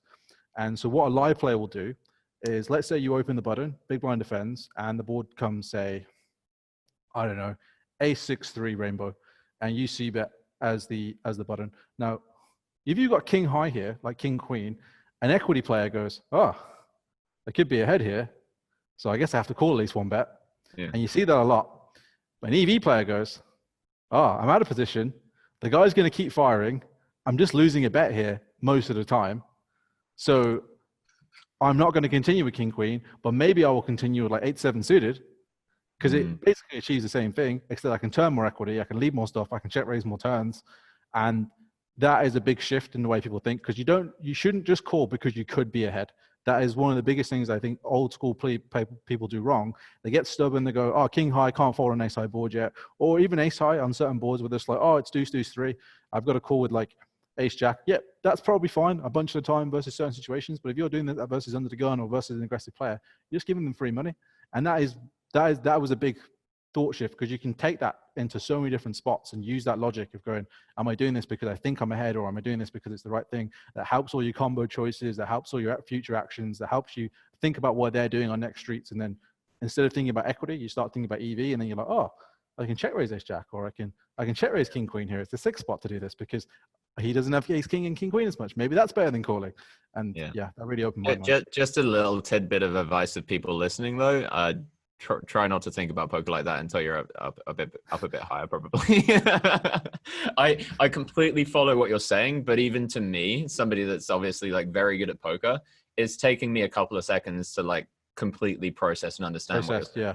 Whereas I think if I were teaching somebody that's even up to like 100, maybe 50 an L, I'd be like, don't think about it like this. And I would try and layer up their thought process using like a formulated approach instead of really like hardcore theories. I basically say to any student, don't even think about Pio or anything like that until at least 200 zoom. And until then, if you can't do it with your own intuition, like that's something that you can't be taught to a certain level. Like obviously you can be improved, and you can go, oh, you're thinking about this, cool, but here's a slight little reframe or a slight change, and that's great. But if you're not doing that on your own, you can't be taught anyway. Like these people, a lot of people I see at the lower levels, they just want to be told the answers. They just want to be like, so what do I do? Like, give me a range, give me a c-betting strategy, and I'll just go and I'll just print money and I'll just do that. I'm like, what you need to do is use your brain. The thing is that if they were to play against the best players in the world, and let's say they had a tournament coming up that's a 100K tournament, and it was in a month, and they were only ever going to play that and then quit poker forever, I'll be like, learn Pio. That is the best thing you can do. Try and learn all these spots and try and intuitively gauge how to change it. That is the best chance you have of being able to even play slightly close to these guys, because otherwise they're going to wreck you. But if they're planning on having a whole career of poker, what I want them to do is make all of the mistakes possible. I want them to feel the mistakes. I want them to understand how it feels to just punt off in a spot that's obviously a punt. I want them to understand how to work out which hands to open from which position. I'm not even going to give them all the ranges. I want them to understand every single little nuance of the game. And then every now and again, I'll come in and say, okay, here's a tendency I've noticed about your thought process. I won't look at a spot and be like, change this spot. I'll be like, talk to me about why you're doing this. and maybe let's try and put it in this direction instead. Get rid of that thought process. That's not helpful. That's not streamlined. Try and understand it like this. Whereas this is the main fuck. What's it called? Fuck gnashing. Well, it's a lot of autopilot that it just isn't your friend. Like because people naturally want to go into autopilot. They want to be like, right, here's my ranges, done. Here's my c-bet strategy, done. Like the second you only use your autopilot is the second that you're never going to improve at poker anymore. And if anything, gonna miss spots and miss nuance, and the nuance of moving up in stakes and being able to like one of the biggest things I actually learned was from Limitless. And there's a really cool hand. You might have seen this, which was like the Triton high roller on the bubble, where he's playing a pot versus like Mikita Fish 2013, and his pocket eights. Do you recognize the hand at all so far? Well, basically, I've studied a lot of Limitless's hands, and I feel like this is really his thought process, and this is really, really sick in my opinion. He is just really good at this. So Mikita opens like ace 10, Limitless calls eights on the button, and Mikita like double barrels on maybe a 7 high, maybe a 9 high board, rivers a brick, and then Mikita checks and Limitless jams. And that to me at the time, I love that kind of play. And to me at the time, I was like, whoa, that's like ridiculously thin. Like, how is he doing that? But he was just so good at going, well, he jams every better hand. Yeah. Now I have the nuts in the world of like thought elimination and eliminating these hands from his range and blah, blah, blah. And then goes all in. Mikita tanks and then folds. And I really think if it wasn't the bubble, Mikita was going to call ace high. So that was absolutely sick. But then you watch some of the other Limitless's hands and you realize that he's just so good at that. It's just in spots where he's just like, other than when they're trapping him, obviously, he's just like, okay, this is the best hand now, all in. He's just free rolling whether they make a mistake, and they do at least enough of the time that it's printing money for him. And like that skill, if you factor that in to like learning how people play certain parts of the range with bet sizes, learn how they play certain parts of the range with timings, like there are 6 spots where I'm like, oh, you can't have the nuts anymore, or you just don't have a calling range versus size, or if I do this, and then that works twofold, because I remember there was one hand where I had the nuts, and I realized that this guy just can't have anything because of the way he's played his hands. I'm like, my only option now is to try and induce because he has nothing. So that for me was another powerful lesson that I think worth sharing. Yeah, no, I'm completely with you on that one. And I think this is the kind of intuition you can only really get by playing by yourself and learning through playing. So do you agree with me in essence that there is this kind of misunderstanding across most of the high stakes community of how poker works? Perhaps not quite in all of the different little bubbles of thought that comes up, but the main prevailing narrative within the community is that you need to be able to look at PO to be able to beat these games. You need to be able to look at PO and know what the equilibrium is, and then to be able to exploit from that. Otherwise, you have no chance of being able to be an elite player. It's tough. There's a lot of nuance in your question there, and I think that there are definitely certain games where you can just tell the guys that look at PIO versus the guys that haven't, and the guys that look at PIO are going to clean up, because the guys are just, it's poker's about being just slightly better than your opponent in a lot of situations, and that PIO just gives them a little bit more edge. And there are definitely games where PIO just doesn't matter, and you want to be playing in the games where PIO doesn't matter for sure, but as you grow, you're gonna want to have the best of both. I think that's my opinion. I completely agree. If you want to be the best online player in the world, I think that you'd be silly not to consult PO Solver and at least use some nuggets of information. But what I'm talking about is the thought process in which people would conclude an answer. And I don't believe that you need to necessarily go through that thought process of what would PIO say and then deviate from that. I think you can just go straight to the answer using intuition. I think you should be using your intuition as much as possible and using PIO to check your working to see like how far away you were. And if you are far away, that's not to say that you were wrong. It's more to say, what could I be thinking about? Yeah, no, I'm completely down with that. And if I were trying to be the best online poker pro in the world, I would start studying PIO.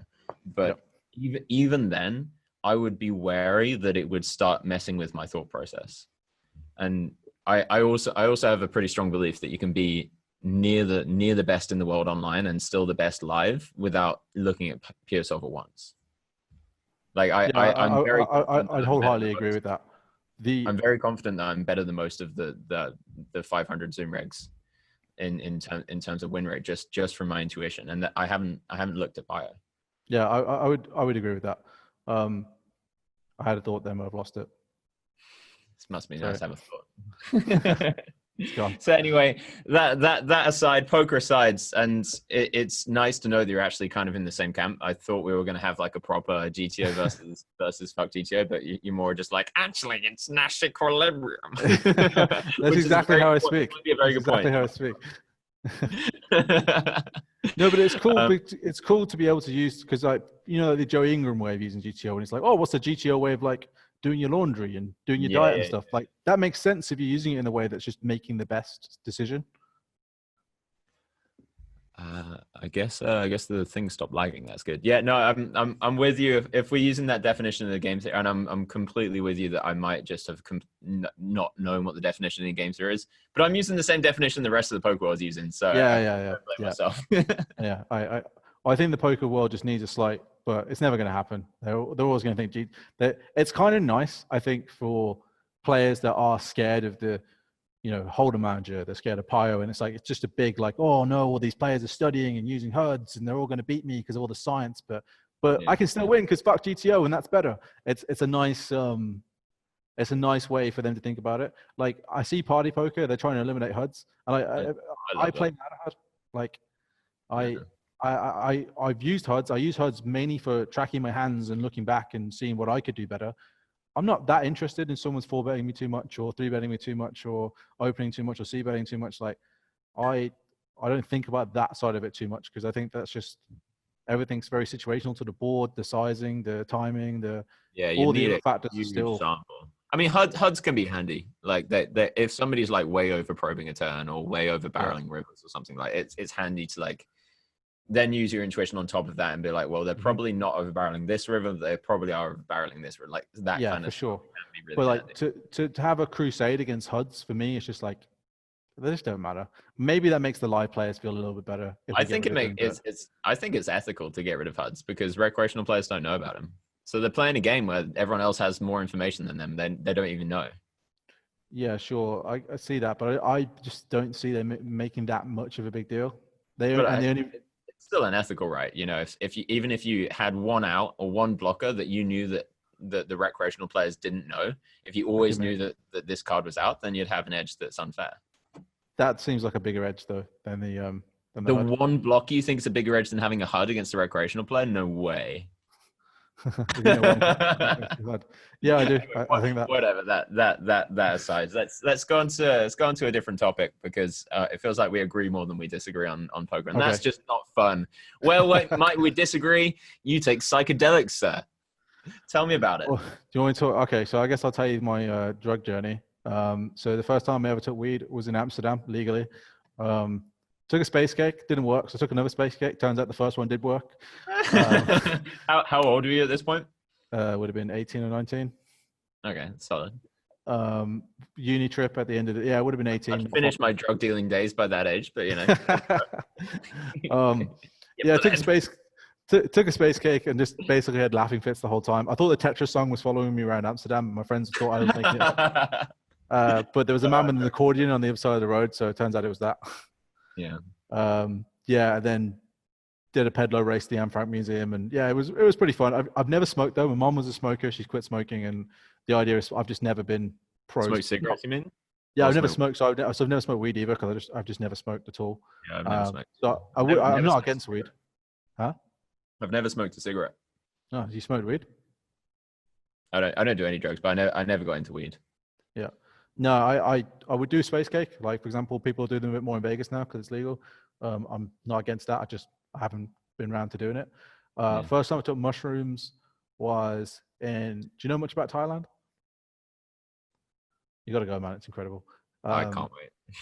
Yeah. The police story really makes it sound juicy. Well, that's Bangkok. Like, that's a big city vibe. Like the islands, like where I live now is paradise. Absolutely beautiful. So Pai is in the north of Thailand. There's like their second city is called Chiang Mai, and then you can take a bike and you can go up into the mountains, and the roads are really cool, like really bendy but really good roads. So you can just put your foot down, like it takes about an hour and a half, and you get to this like, so I would call it like a pop-up town. So like literally it feels like you could move the whole town like 2 miles down the road and this wouldn't be a problem. because they're all just like huts and like there's a few hotels, but it's like built out of wood, and it's pretty cool because there's like a big hippie vibe there. Not really a big hippie guy myself, so that gets a bit too much for me sometimes, but that's just that is what it is. Hippies, And even for me, and I'm obviously quite a bit of a hippie guy. Sometimes hippies yeah, can, I'll take them for like a few days straight, and and then then I'm done. I'm a bit Yeah, like I need some grounding. yeah, I don't want to drink any more grass. Um, um, I've spoken enough about chakras to last me the rest of the month, guys. Thanks, guys. yeah, I'm done. Thanks. Yeah, all right, good. Enjoy your yoga. Thank you. So there's a place in Pi where you can get mushrooms, and I don't know what made me do them the first time, to be honest. I guess I'd done a bit of research on truffles in Amsterdam, and that's what it was compared to me as. And I was just like, oh, it'd be a bit funny. You can take some orange juice if you feel bad, and you'll just enjoy it. So it was three of us. One friend didn't really want to do it, so he stayed at home, and then with me and my friend that actually I went to jail with, and we took the mushrooms. And then we're kind of just lying there. It's a really cool vibe because they got like comfortable seats. They got like psychedelic paints around the wall. The guys all kind of know what you're there for, so they're very good at like making sure you're all right. And it's really like relaxed atmosphere, nice lighting, and we went there at like 8 p.m. And then I honestly, I didn't realize how much time I probably spent in my own head until I took mushrooms. And then I was like, I live more in here than I live in the real world. And it just kind of just like, I was thinking about everything. It was like I've never hallucinated on mushrooms or any psychedelics at all.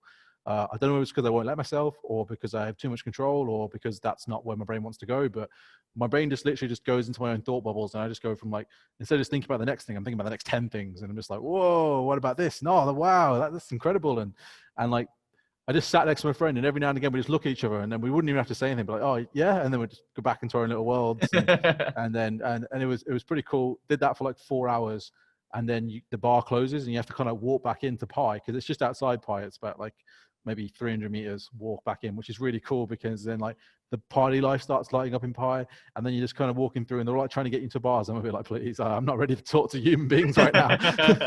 And then make my way back to my room, go for a sleep, and then next day we promised a friend that didn't do the mushrooms that we go to a cave with him.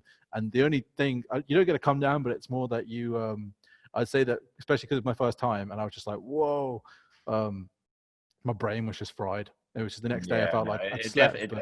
There's a bit of a come down, but it's nowhere near as bad as other drugs. Yeah, I would just describe it as like, it's like you had enough sleep, but you didn't, like, and your coffee isn't going to get you there, but the next day you'll be fine. Yeah. So that was my first experience. Then I did it again as a group on another island in Thailand in Koh Phangan, which is where they do the full moon party. And that was a completely different experience because that was more as a group vibe, which was actually, honestly, as a group, it's really, really fun. But I would only do it with people that I was like super comfortable around. And but again, it's one of these like nice vibe places where everyone's there kind of smoking weed, you're doing your mushrooms. And I remember the biggest thing I remember is like we're out on the deck, and it's up in the mountains. We're out on this deck, so you see this lovely view, and it starts raining. And I remember everyone just panicking and running inside because it started raining, and me just like freaking out, like, why is everyone running? Just like thinking tidal waves or terrorist bombs. But yeah. And I'm like, and then I'm there, I'm hugging my pillow, like, I'm like, what's going on? Yeah, you're fine. I'm like, oh, okay. And like I was a little child. And then the next time we did it, I did it with my brother in PP. Before you get into that, can I just ask, what generally when you went into these experiences, what were you trying to get out of them? So the first time, honestly, just pure experience, and it just opened my mind to, I don't know, I guess reality, the world, and all sorts of what's out there. The second time was definitely just more of a fun group experience, and the third time was definitely just a introduction to some of my other friends and them enjoying it as well. But I'm kind of leading up to my most recent experience because that was probably the deepest I've ever been. Let's go straight to that one because I love the depth. So prior to that, I'd done LSD. I did not long after. So I went to jail in Thailand, got back home, had no friends, had no money, had no Thailand. And I was just like, what do I do now? And then my brother actually tried LSD first, and he wouldn't mind me saying this, but he's autistic and he has Asperger's. And shout out, represent. Me too. You wouldn't know to meet him. He's very high functioning. And he said the first time he took LSD was the first time he ever felt true empathy. And like he had this sort of like emotional breakthrough that I don't think he'd ever really felt before, which was pretty upsetting for me because like you don't realize that You don't realize what he wasn't experiencing before that. And he wants to go study psychedelics now and like go to university and like try and help people that haven't, like maybe people with like lower functioning autism, and like maybe this is like I don't want to use the word solution because that sounds like there's something wrong with them, but there's like to sort of open them up to things that they weren't. Speaking as somebody that was diagnosed with Asperger's as a kid, we definitely need some solutions. Yeah.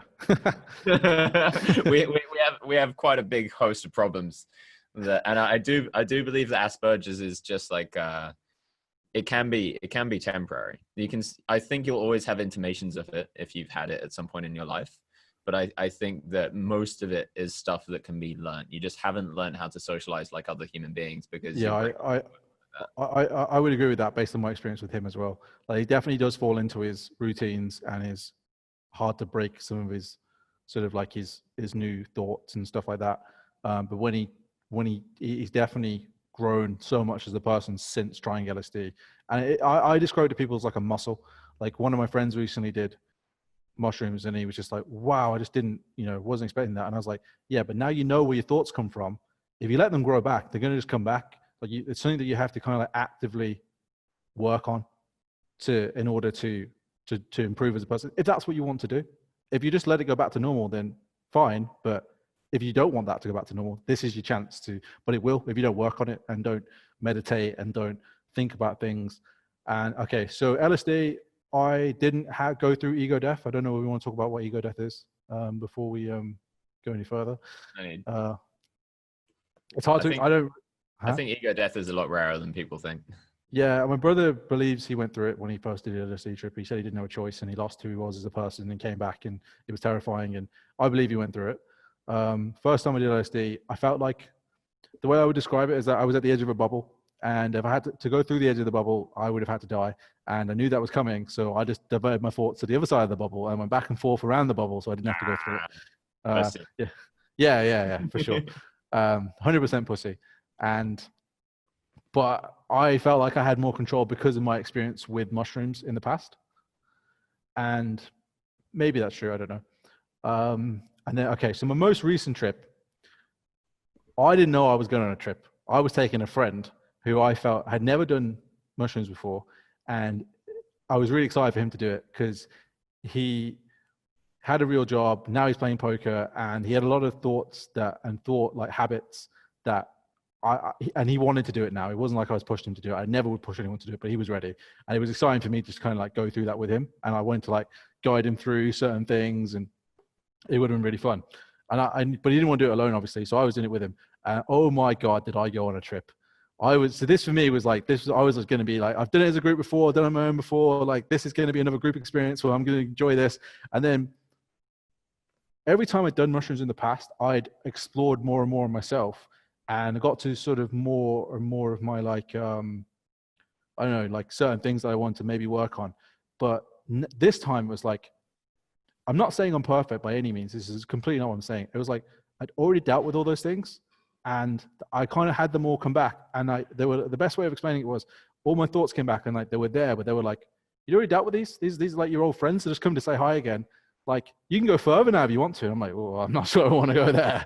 And then all of a sudden I'm like, oh, okay, here we go. And it was just, it's hard because I'm obviously remembering a memory now. At the time basically the biggest lesson that I had from that trip.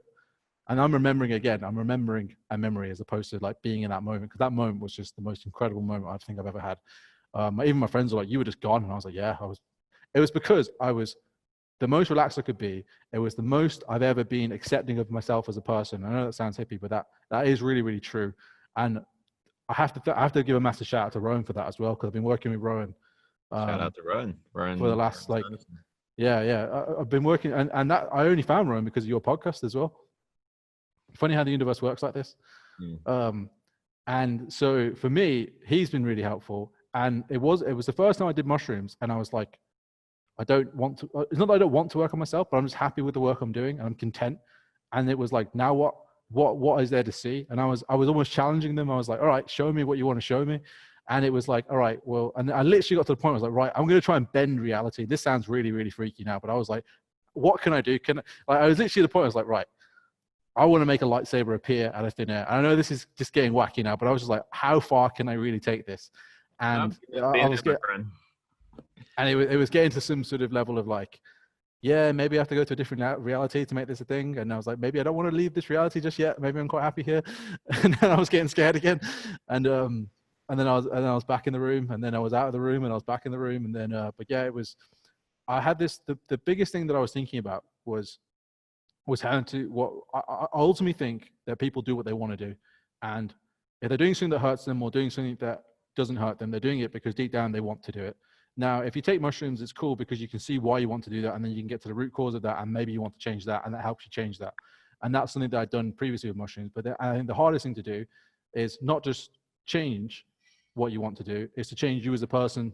Instead of changing, how do I get these words out? Instead of changing what you want, you can change yourself, and that's the hardest thing to change. And then I was like, what if there's like a fourth dimension to this? What if I don't? And I can't even explain what I was thinking now, but I was gone. I was out there, and I was doing some deep stuff, and I don't even know how to explain it anymore. Navigated through the fabric of reality, my friends. Yeah, I was bending time and stuff. So the way that I see, or one of the ways that I see psychedelics is that we're accessing parts of our brain which we can actually access soberly as well. I believe that. There are people out there through meditation have accessed these realms where it will look the same. It looks like they're tripping to them. And there are tests that are done where some Harvard's, I don't know if they're grad students or whatever, but they went over to somebody who had been meditating for like dozens of years straight and gave him LSD, and it just didn't affect him because I've heard that about like the Indian kind of like, what do you call them, gurus? Yeah, in Indian, there's Tibetan, there's a bunch of people out there that I've met and that I've heard of as well that have reached different levels of this spiritual progression. And I used psychedelics a lot when I was younger, like a lot, like probably upwards of like 30 times. And I first of all went into it just seeing what I could experience. And then very quickly I had a similar experience to your brother and to you, I guess, as well, where I was like, oh, I can use this to better myself. You know, I'm not just seeing, you know, what are the limits of my mental capacity. I'm seeing what are the limits of me being a better person and what kind of life will that give me. And it was very, very powerful for me. And I think that it is that kind of, it just like springboards you out into a different realm that you probably wouldn't have been able to get to unless you'd meditated for a huge amount of time, worked on loads and loads of specific things. I will say now that I don't use psychedelics at all for very specific metaphysical reasons, but also I do believe with a very, very high certainty. In fact, I see it as fact that there are huge detriments to psychedelics that the modern scientific community has no idea about. There are things lurking out there in the other realms that we are very vulnerable to unless we know exactly what we're doing. And I don't just mean somebody that's taken LSD 100 times. I mean somebody that has had information passed down through generations and generations of their culture, and they've learned how to use psychedelics as a tool instead of, you know, when you and I take an LSD trip, it's more like the LSD takes us, we can sit there and think about specific things, but very often it will just take us in a direction we're like, you're on the rocket and you kind of might point it at what direction, but you're still going forward. Yeah, you're just like, come on, go this way. And then just like, never mind. And I was learning how to use psychedelics a bit like that, but I have been around people that know how to use psychedelics and other, you know, plant medicines like ayahuasca and peyote as an actual. Very interested in ayahuasca. I think that's something that I would like to try. And she kicked my ass. She kicked my damn ass. I've only done it once. You did it with the Brazilian shaman. Brazilian shamans, yeah, and they it was back when I was like 20 or something, and it was it was basically teaching me a lesson about not lying and also not only thinking with my head and learning how to think with my heart was a really, really big lesson through that one. Yeah, but I think I saw a video that you posted about that. That's one of the things a couple of things that I get from my brother as well, is my brother, I think, is really especially well known, or at least within his friendship group, as being someone that's got extremely high integrity and authenticity. Like he's extremely like hyper honest. And I've been around a lot of people that, it's not that they're dishonest, but they're very got the guard up, and they've got like they're saying things because they have ulterior motives, and they're worried about what information comes out and what doesn't come out. And for a time, like you're around those people, and you kind of got to make a choice whether you agree with that as a thing, that could be a thing, or the other one. And for me, it's just, I find it takes too much of my mental energy to worry about what I say and what I don't say, that I just prefer to be the guy that is seen as has integrity, is authentic, and is just honest. Like Yeah, to the no, point of like, I completely feel that from you, and that's kind of why I wanted to speak to you, is because you can only really connect with someone deeply when they know themselves and when they're being themselves. Because if you're only getting to know a version of them, then you're connecting with the version of them which isn't them. You're not connecting with reality. mm-hmm. And so I really only want to have conversations. I mean, I'll speak to anyone, but I would choose to have conversations and spend my energy with people who are going to be themselves. And it's not a simple thing that you can just sit down and decide, hey, I'm going to be myself today. It's something that you have to face your fears. You have to face your toxic behaviors. You have to face your ego. You have to do the work, which can take years, or, it can take lifetimes if you believe in that kind of stuff. And then you can start to understand yourself a bit better. And it's not something that just finishes. Like, there are parts of me that I'm sure that I've not met before. Yeah. And I've got a question about ego that maybe you'd help me with. So I believe that there's obviously exceptions to every rule, but I believe getting into poker is ego. Like, you're playing poker because, or most people, you can beat people, you want to beat people. That's ego. And I really think to win at poker, you almost have to get rid of that. So I feel like that's a thing. But for me, on my journey with my ego, I'm not saying that it's gone, but I'm almost trying to take it to the point where I'm using it because I had the problem with live poker early on, that I was playing with a lot of my friends, and they would always like, oh, should we swap in this game? And I'm not saying that I thought I was better than them, but like then results would come out and I'd be like, oh, I'm not really happy with this, but I don't really want to tell him no because he's my friend. And no, if I say no, and then I feel bad taking his money at the table, and there's this complicated like thing. But if I just had a huge ego, I'd be like, no, I'm not swapping with you. That's better for me. Like, I'm not doing this, blah, blah, blah. And so for me, I've had a bit of a journey of like first having a big ego, then sort of dissipating it. And now I'm at a point where I'm like, I'm trying to use it. I'm not trying to get rid of it. I'm not trying to make it smaller or bigger. I'm trying to find an optimal way of saying, you can have ego here and that's fine. And you can't, oh, this is rude now to have ego, or this is where I don't want it to come into play. But when I want to do something well, it's nice to have ego. You want to be the best at it. And that's okay. Yeah, I disagree with the lens that you've put on the ego. I don't think that's an accurate way of viewing it. That's cool. That's kind of what I wanted from you. Okay.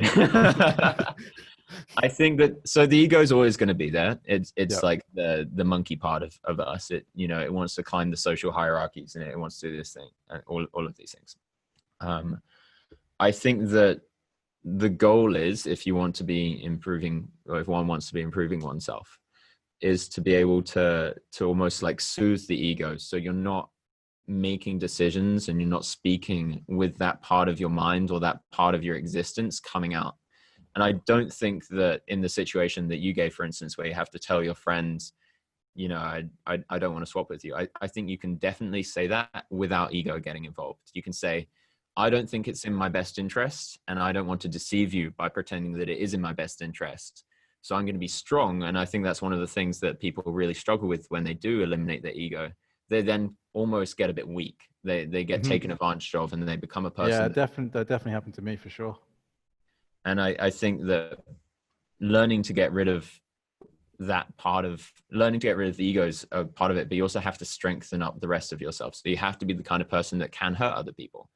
Sometimes the best thing you can do for someone is saying something that is going to hurt them, but you can say it with the love, you can say it with kindness, and you don't have to say it with like, oh, I want to hurt this person, or I'm better than this person, or I'm, or I'm worse than this person, and now that makes me feel resentful or anything like that. And I think a lot of the low vibrational is the way that I would look at it. The low vibrational acts that people come out with, and you see it a lot in poker, which is like, I want to be the best, or, I want to crush this guy, or I want to make the most money, so then I'll feel good about myself, and all of these different things. I think they all can be replaced with a complete lack of ego coming out. That doesn't mean the ego doesn't exist. It just means a reframe. And so I see a lot of the best poker players in the world. They have huge egos, and that they are acting through their ego. They're acting because they want to be better than other people. And you see it in the way that there's so much elitism in poker. You know, they'll only speak to other good poker players, and they'll There is completely. there's a lot of cliqueiness to poker for sure, and that's interesting.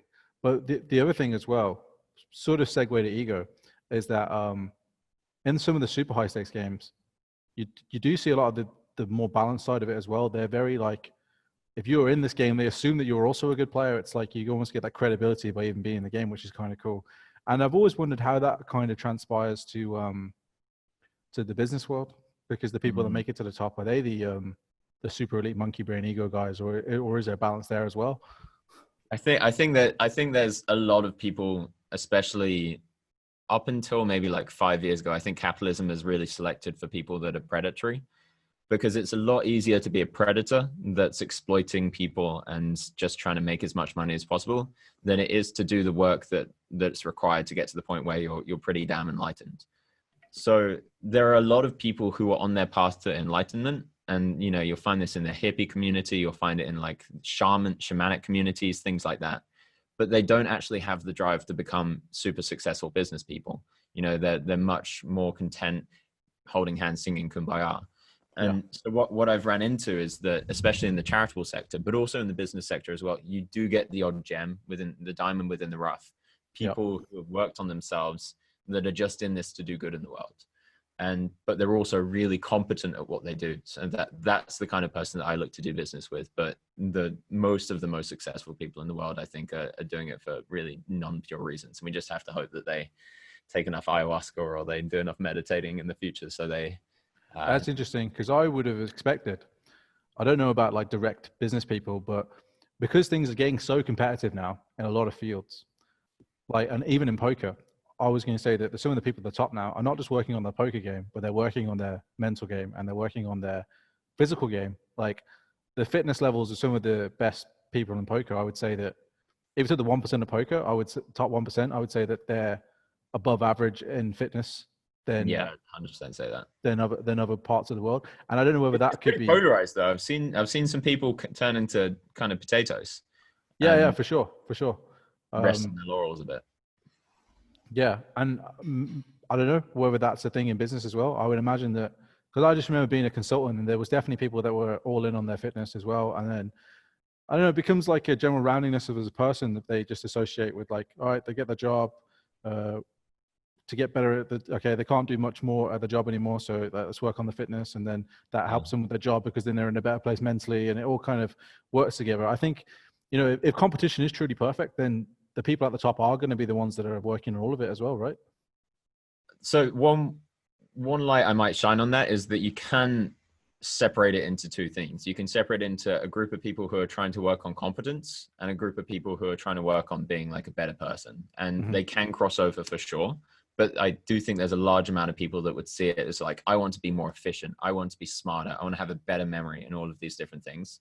Whereas I think working on one's ego, you know, you can definitely do all those things on the side, but it's also like, I want to be kinder. I want to be more empathetic. I want to be, you know, more compassionate. I want to be loving more indiscriminately and things like that. And I don't think you see too much of it yet, but I actually do believe that the world is heading in the direction of people going in towards the latter category. That's interesting, because essentially what you're saying is you don't think that the business world necessarily is designed to bring those good characteristics out of people. No, yeah, capitalistic business world, as much as I love it, and I think it's probably the best that we got right now. I don't think it selects for kindness too often. But I do believe that will change. I really strongly believe. Why would it change if it hasn't changed already? Because of the internet. So what's happening now is that there's this huge transferal of information, and something that I strongly believe is that good information in the long run tends to rise to the top. The cream rises to the top, and people don't want to be around liars. They don't want to be around cheaters. And suddenly, you know, when we have Mark Zuckerberg in front of Congress and millions of people watching it, and he's, you know, he doesn't look like an empathetic person. He doesn't. It looks like he's trying to drink his water, like he's not from this planet. Suddenly we're all a bit like, is something off there? You know, is he not the kind, compassionate person that we might have hoped he would be, or that 50 years ago he might have been able to pretend that he is? Nothing against him personally. I mean, I have some things, Yeah, for sure. not trying to just him as an example. But I think that we have a new wave of people that have now been woken up to, oh my God, there's terrible things happening on the other side of the world or in my country that people suddenly feel guilty about. And that humanity is kind of sparked in them because of this free movement of information. I've also got some more metaphysical beliefs of why this is happening now. But it's probably not the time for that. Maybe off air. Yeah, no, I'm interested because like, obviously politics at the moment is like is an absolute minefield in terms of like, I mean, it's just, even now when I'm thinking about what I'm trying to say, I'm like, oh, probably can't say that, probably can't say this. Dude, you should say it. This is the safe space where you can be as controversial as you want. With like hundreds of people watching. 100%. Guys, I have so many criticisms of the Black Lives Matter movement. It's not even funny. Yeah, that's what I was thinking about. And then, man, yeah, it was, it was, you know, it's, let me really think about what I want to say here. So I've recently come back on Twitter. I was on Twitter for a while, but now doing all this more social media stuff, like I had to get back onto Twitter. And I just find that Twitter is extremely, extremely left wing. I don't know whether that's the people. Say that, man. Cancel Gingepoker, guys. Cancel Gingepoker in the chat. Hashtag cancel Gingepoker. And sorry, as you were. So I literally did a political compass recently because I was like, am I right wing? Like, am I that anti left wing that is that okay to be right wing? I'm so sorry, man, but I've got to tell you. And I'm center left apparently, if that's anything to go by.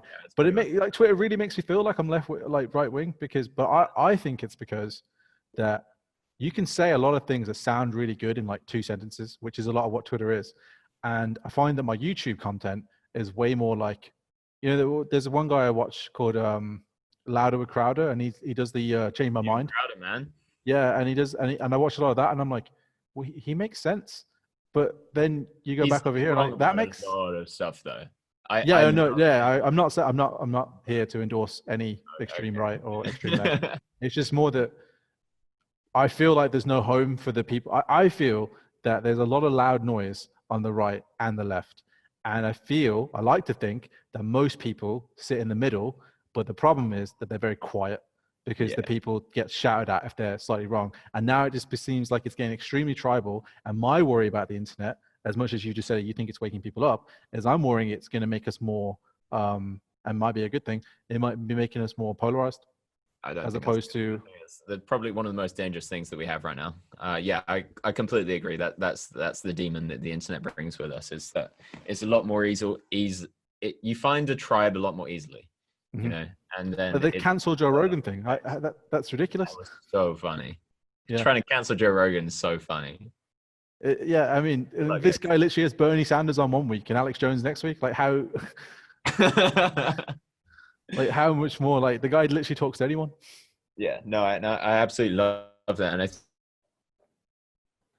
finding that center ground and taking people away from the radical sides of either side, and that's in my opinion that's the only way to do it. You have to not demonize someone for being right wing. You have to not demonize someone for being left wing, and almost just past that and just being like, well, this right versus left thing is nonsense, Like I get that it's good to have some opinions that might fall on the right side or some might fall on the left side, but as soon as you start calling yourself, I'm a right winger or I'm a left winger, that's when it messes your head. That's when your psychology changes and you're like, well, now I see the world through this lens and this is wrong. This is wrong. That's why everyone just starts coming like further and further.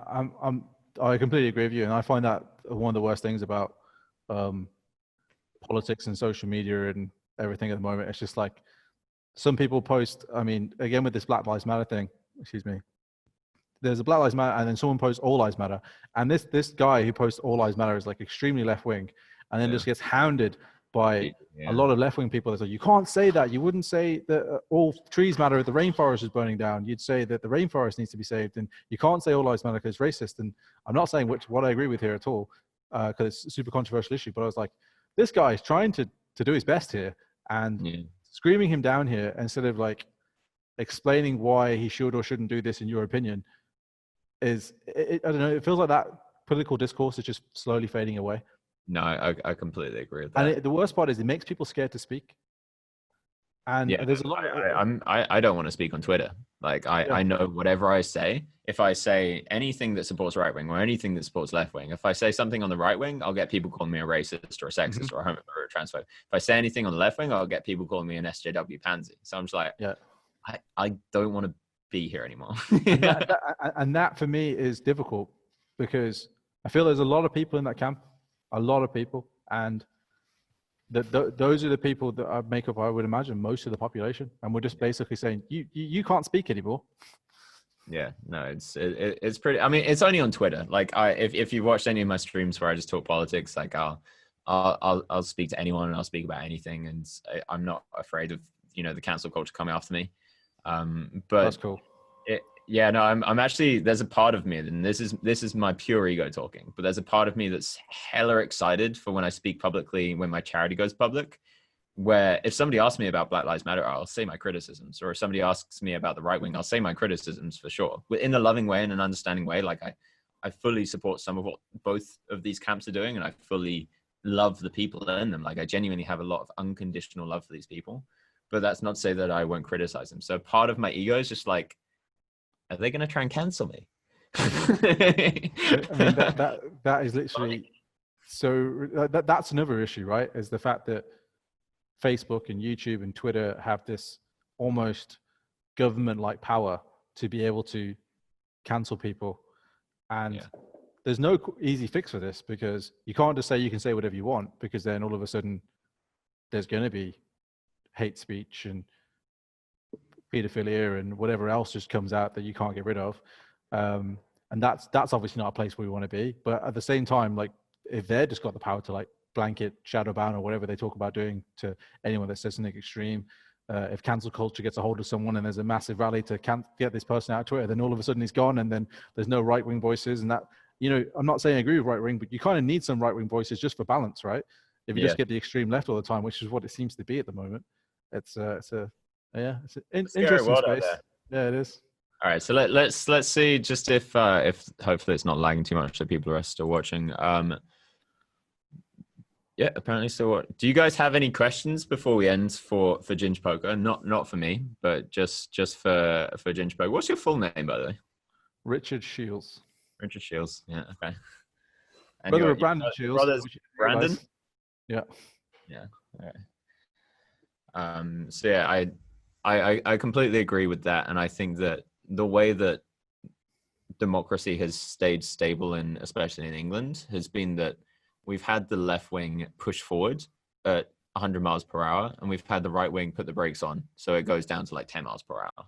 They'll be at 90% and the left wing will be at 100%. That's how we make progress, and it's this slow thing. But I think that what we're at risk at now by canceling the right wing side of things is just letting that go off at 100 miles per hour, and that creates huge instability, like huge instability. I agree, and there's a lot of bad actors at the moment in the world that could take advantage of that. Yeah. Are we live or are we on delay? Oh yeah, do you want to talk about that Jack's fold? We're live. Even more, I don't know where the light's coming from. I think it's the script. Yeah. Anyway. Pocket Jacks.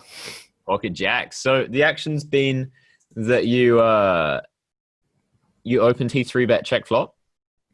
Yep, he 3-bet. I think it was King 7-3. Was it two? Yeah, it must have been two hearts. I've got the Jack of Hearts. He checks, I check back, and that's somewhat standard. Turns a Jack. He bets. I can't remember the exact size, but I raised pretty big, and then he makes it. He makes it like I raise. I think he bets like 20. I make it like 100, and he makes like 530. You make it 179. He makes it 537. Yeah, and then we've got like 1.2k behind, right? Yeah. So we're like 300 bigs deep on the turn, and he's 3-betting me. And his natural bluffs are, I guess, in GTO Nash World, his bluffs here are maybe Ace Queen of Hearts, maybe Queen 10 of Hearts at some frequency, not even 100%. Yeah. And do you think people might ever do this with just like Jack 10 of Hearts, where they? Oh, sorry, we have the Jack, Jack of Hearts. Don't worry about it. Oh wow, yeah, that really screws it up. Yeah, exactly. Yeah. So the Jack of Hearts was. So your thought process here was you think that he only has kings, right? I'll play the hand on just so it goes out. I mean, This is a disaster. I just don't imagine he three bets in turn that often with a combo. I could imagine he just C bets them himself. I don't imagine he's ever going to be doing this with sevens. I think he literally has kings only. And if he has magically been able to do this with ace queen of hearts, queen 10 of hearts, then good luck to him. Yeah. Beautiful, beautiful. And when you call yourself a GTO player, and I see that, I'm like, what's going on? You must be very, very expert. You must have node locked this one specifically. But now I understand that you're not actually a Nash equilibrium player, as you call it. You're an intuitive player. I'm a GTO player. I'm a GTO, and I've solved that he only has kings. What's the GTO move against kings?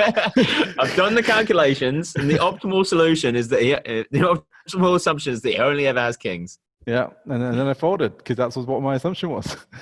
So just to be clear, all of the GTO players in the world would be throwing up, or what they call the GTO players. They'll be throwing up at the sight of that. So I posted that on 2+2, and I had a few comments like, oh, you can't fold this versus SD Max on. He's really good. And I'm like, well, what does really good mean? And really good means that he's able to figure out that when I raise the turn, my main value hand is pocket jacks exactly. So he's going to be good enough not to fucking go broke with 300 bigs with pocket sevens here. And he's going to be good enough to realize that I should go broke with jacks. So he's always going to be doing this with kings. So when we've established he doesn't really do this with sevens and he does it always with kings, now we need bluffs.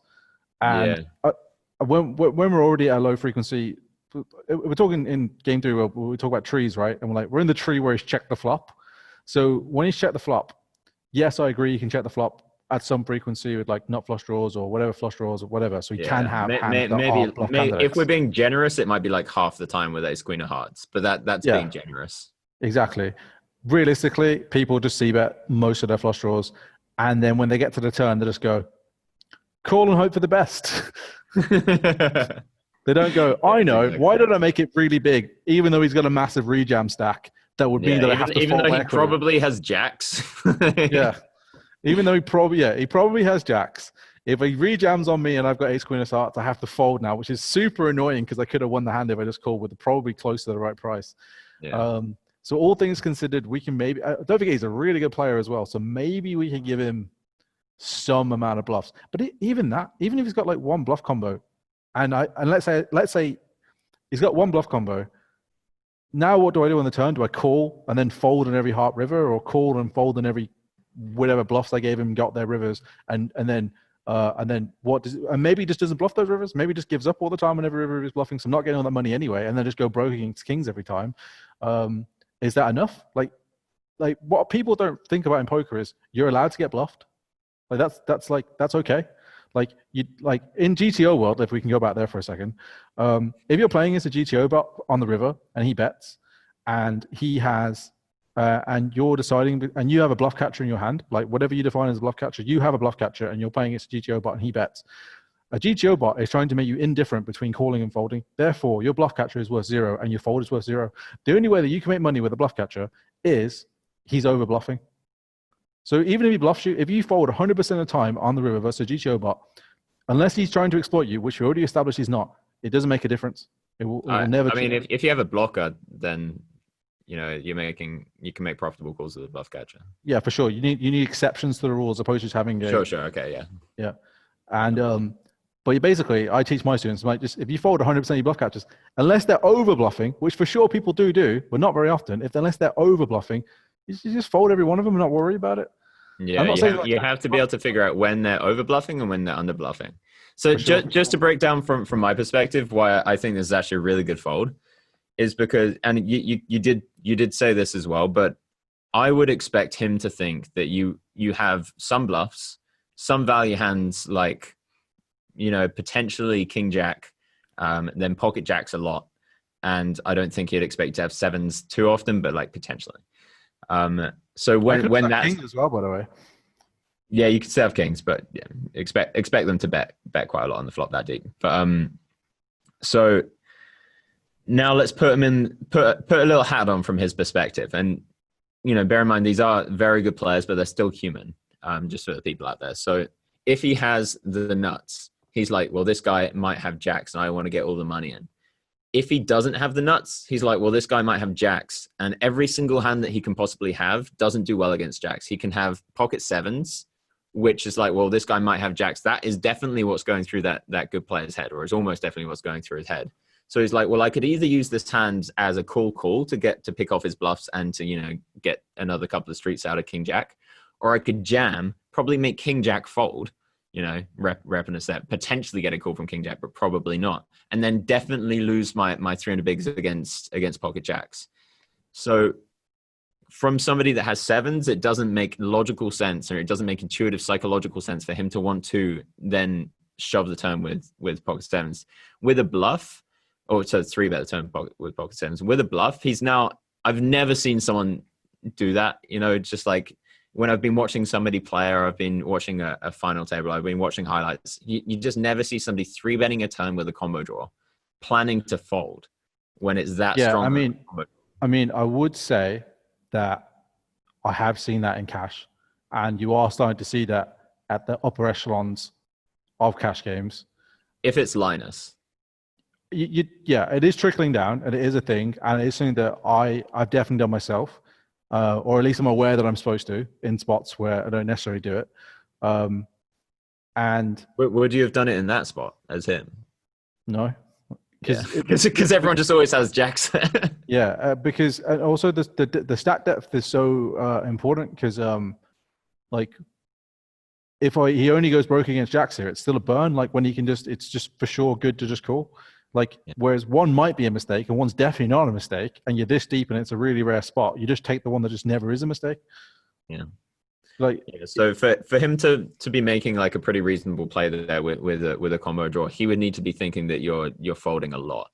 Like a lot. He would need to know I'm folding jacks, which 100% before he sees that he's not expecting. No, I mean, you if he thinks that you're bluff raising their loads, then 3-betting a combo draw would make a lot of sense, Yeah, which is just it's rare for me to do that. Which is really, really rare. Yeah. So it would need to be like loads and loads. I don't intuitively know, but it'd need to be like probably 3 times as much as you actually are bluff raising. But yeah, he could have just got owned, and he could have just had Queen 10 of hearts. But it's one of those spots where I'm like, if he owned me, respect. I'd actually one of the only people that would do that. Yeah. Yeah, and I'm like, well played, you. Like, good for you. And I think that because I had that attitude of, I don't care. I'd almost enjoy it if I got owned, to be honest. I'd be like, nice, well played, sick. That's the best thing about the fuck GTO movement, man. You got the sadism of owning people, and you got the masochism of being owned. You get the S&M play. Yeah, so I get the comments on 2+2 saying like, you can't fold this versus XD Maxon, a good friend of mine. I'm like, well, if SD Axon wants to show me that he didn't have kings here, I'm more than happy to. Yeah, I'd be happy to like. Should we put $500 each and free roll in 1K, saying like, if you want to show us the boom, you don't have kings, Then yeah, I'd be willing to pay $500 for that. I'm willing to pay $500 for that as well. All right, dude, if you're watching, you got 1K between us. Yeah, 1K to show us non-kings.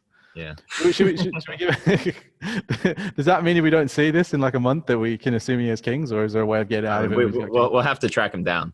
I think people know him. All right, cool. Anything else to round up? Yeah, I think we'll probably do a round 2 of this at some point anyway, because this was just so fun for me. So I think the other hand, we can wait for the other one. So yeah, just thanks for coming to play. No problem. Thank you for having me. Just a quick shout out to my stuff, if you don't mind. Yeah, please. So I play Twitch poker. Well, I play 500 Zoom on PokerStars on Twitch under Gingepoker. Stream about 2 to 3 times a week at the moment. Living in Thailand, doing a lot of traveling. So I'll be doing more vlogs on like poker lifestyle, what I'm up to.